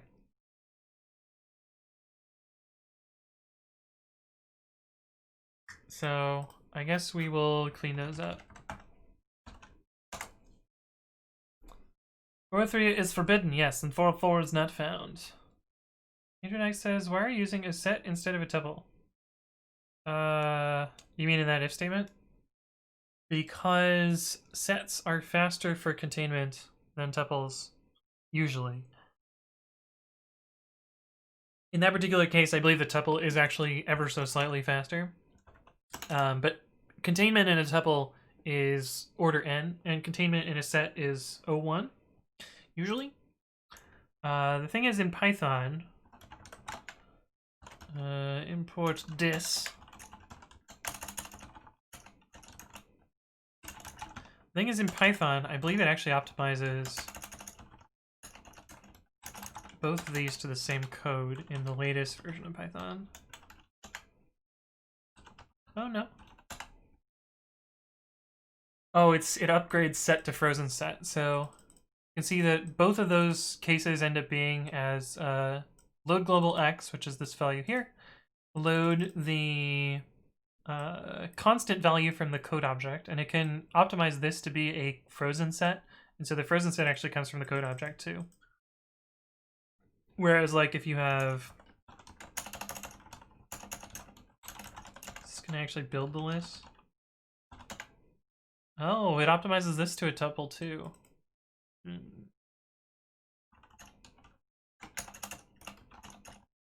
They can do this, I bet, to get it to not optimize. Turn X in list. Okay, there we go. Oh my goodness, we have another raid. Raimu, thank you with the raid. What were you working on today? Raimu, I forgot to ask what Mewtwo was working on. What was True working on? What's up, Raimu? Oh my goodness, why is the type complete failing me? But welcome, raiders. But yeah, if you have a list here, it's actually going to build that from constants. So it needs to do, load const 1, load const 2, load const 3, and then build list 3. And this is the actual construction of this list literal here. Whereas the people optimizer can know this is a constant, so it can turn this into a tuple in the code object. And then the tuple is, it isn't built except at import time. Hey, what's up? Can you hear me now? Thank you for the follow. Welcome. I was rewriting my RAF code in Rust. Too many R's. Rewrite it in Rust, says the chat. I'm also looking forward to admin code. Yeah, it should be really fun. What languages are you going to be working in, Raimu? I'm probably going to be boring and do it in Python, but I'm going to do some Mimi stuff and do some of them in SQLite or Objective-C or whatever other terrible things that people want me to do it in chat. Oh, you're going to do Rust? Of course. I did a couple problems in Rust a few years, last year and the previous year. So I might do some Rust too. The thing is, I find that taking Python code and porting it to Rust is pretty straightforward. I think like writing Rust from scratch is a little bit different there. A little bit more thinking. In Rust we trudge, says Novad Pixel. Indeed. Maybe a different language each year. So last year I tried to do a different language every day. I didn't finish last year, by the way. I got too busy with other life stuff. Oh, I could do one in encode. Yeah, that would be great, Kambiko. But yeah, I plan to do just like a different programming language every day. And I got through day 17 of doing a different programming language. I got stuck on day 22 though. You could do one in the PowerPoint code language. Oh no. The one which it treats PowerPoint slides as a Turing machine. Tried Haskell and it was brutal. I've actually never done a functional programming language, so I got to day 20 and gave up. Well, I did day 20. I did day 21. I got stuck on 22 though. I'm partway through. Partway through 22, but I haven't done that yet. You can do one in German Excel. Oh no. I did all of 2018 though.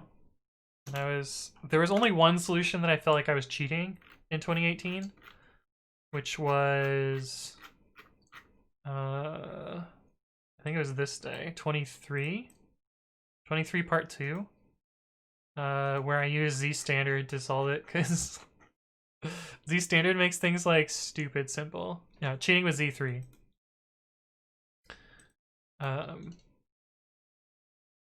Which like the way Z3 works is you just define the system. So this is the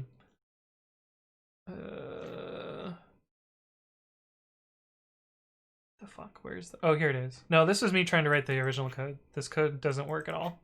This is the Z3 code. So you build an optimize object, you build some variables, and then you describe things about the variables. Yeah, so we're making more variables here, and we're making a condition about equality and greater than or less than, and summing, and then you maximize one variable and you minimize another variable, and then it just spits out the answer.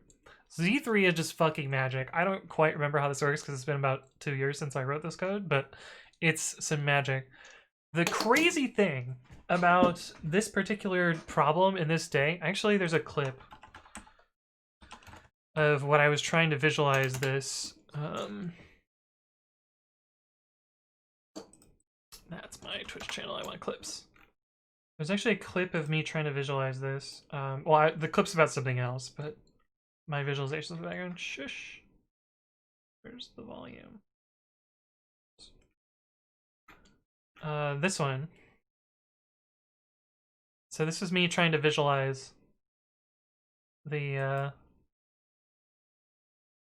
this is old crappy audio me and crappy video. But anyway, this is me trying to visualize the problem, which was a set of octahedrons that intersect with each other, and you're trying to maximize the intersections.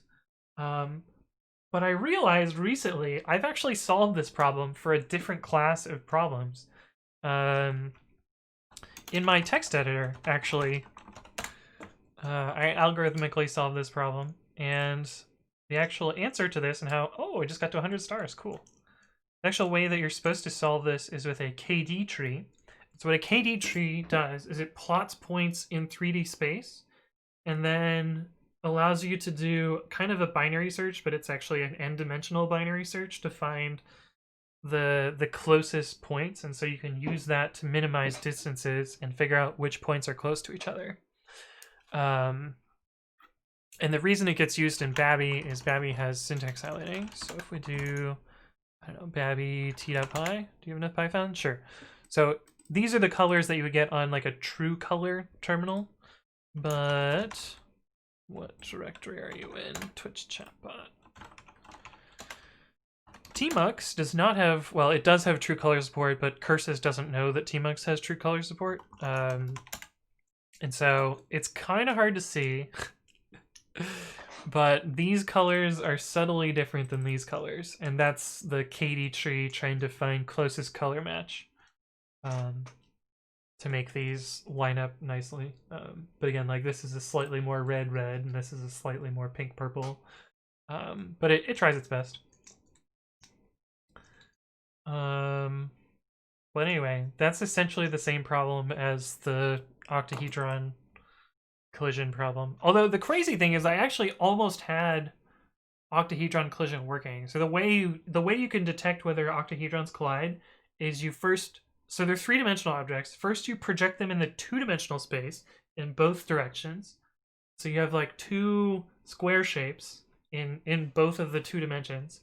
And then you do an intersect of the two-dimensional shapes, and the way you intersect two-dimensional shapes is by projecting them into each of their dimensions into one dimension. So then you have 2 lines for the, or 2 lines? Yeah, you have 2 lines for each two-dimensional. So you basically end up with 2, 4, 8. Yeah, you end up with 8 line intersections, and you know, intersection of line is trivial. You're just looking for less than or equal to. And so that's how you can do collision detection of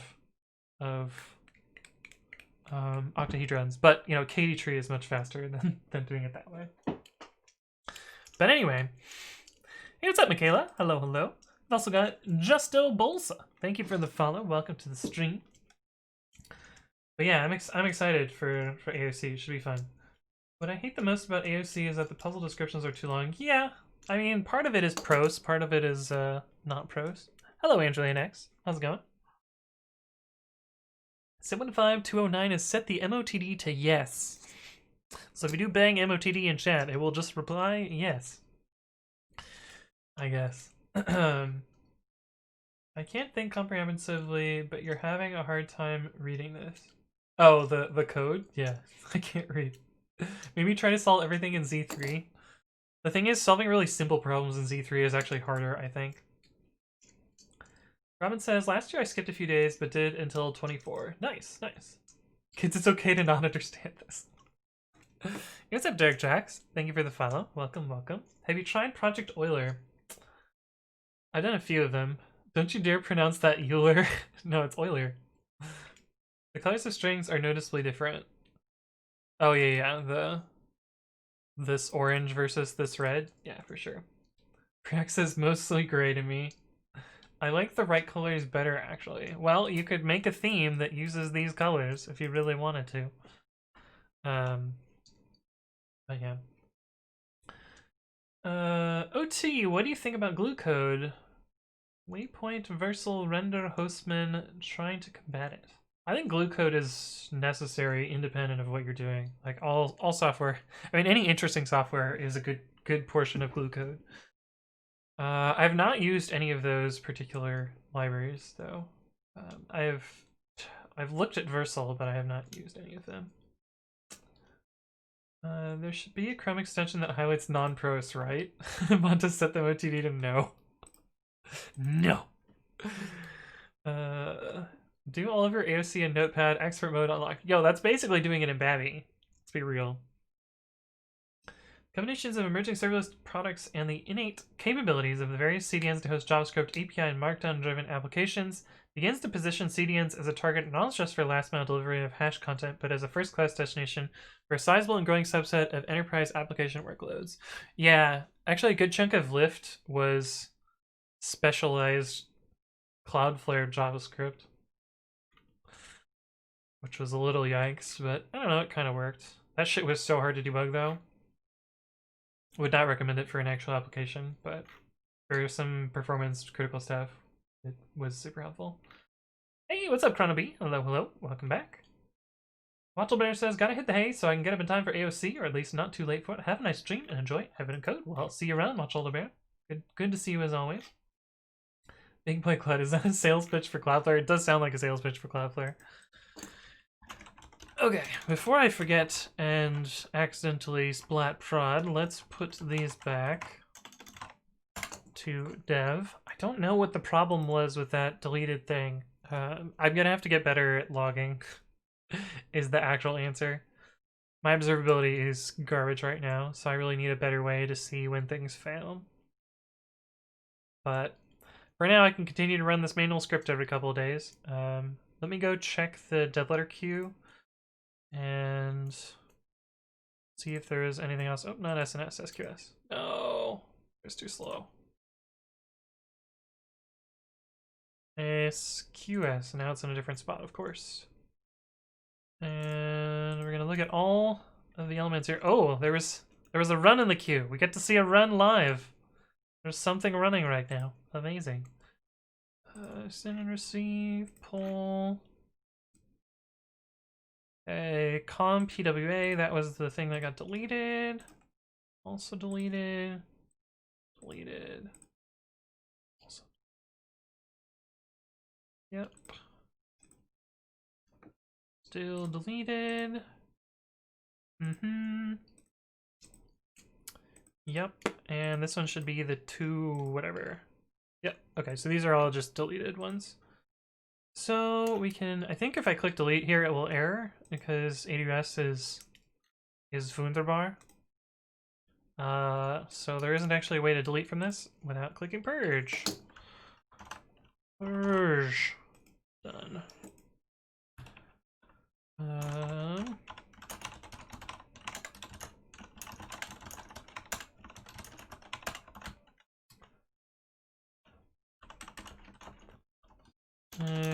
Worked in dev.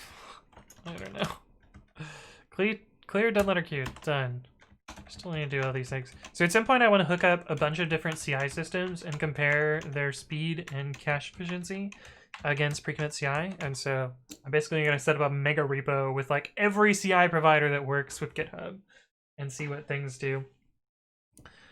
Do admin of code in your brain and only write the answers. I don't think that's going to work. If the admin of 5G, Cloudflare is going to get it. I don't know that 5G actually changes much there. Ethan says there's no progress bar for the run in the queue. Experience ruined. Yeah, I don't know how I would do that. I could just put like a fake progress bar and a little refresh thing. I don't know. I have no idea. They're basically trying to bridge the developer experience gap. Oh yeah, I see. I like how everything looks pixely once you tab back to your terminal because of all the characters. Oh, does this really make a Twitch buffer? That's kind of funny. There are math professors streaming on Twitch. They might do the all-in brain approach. Yeah, that would be wild. Let's see if the run count jumped much, because it was at 4,600 yesterday. Usually after the auto update, there's a flurry of runs. Let's see, tables. Although we're actually going to get close to it deleting runs soon. 4,900, so it ran about 300 runs today. Not cool. Hey, what's up, official Adi? Thank you for the follow. Welcome to the stream. Oh, actually, we can visualize this with the queue. Simple queue service, and then the run queue, and then monitoring. This is just normal execution. That's not actually the,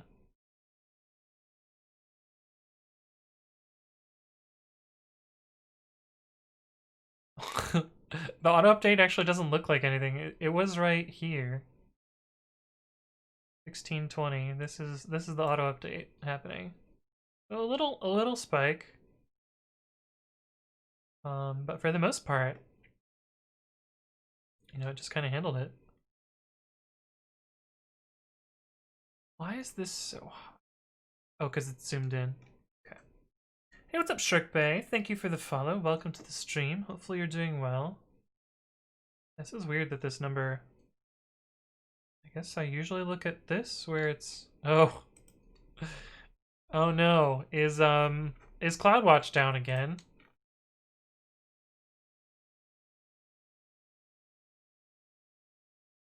What are you? Whoa.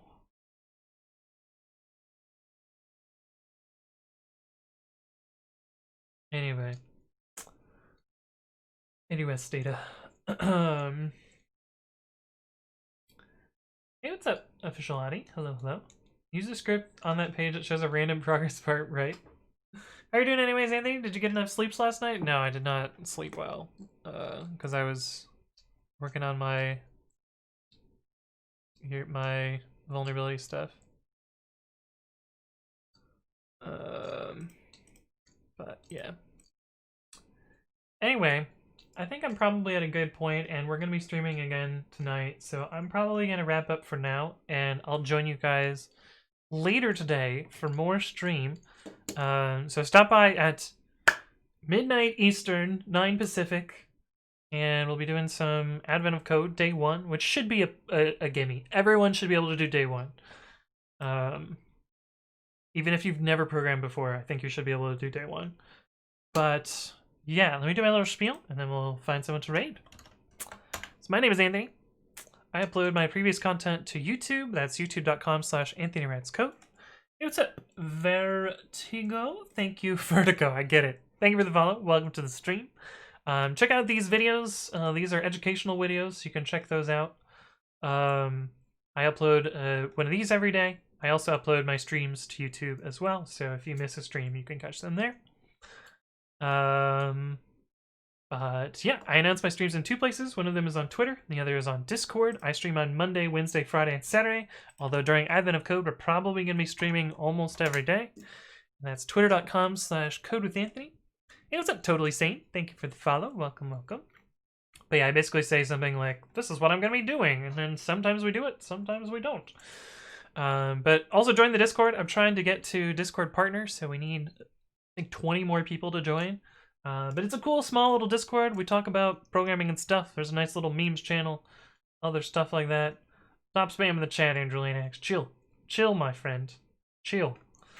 But yeah, join the Discord, etc., etc. But thank you all for stopping by, and let's go find someone to raid.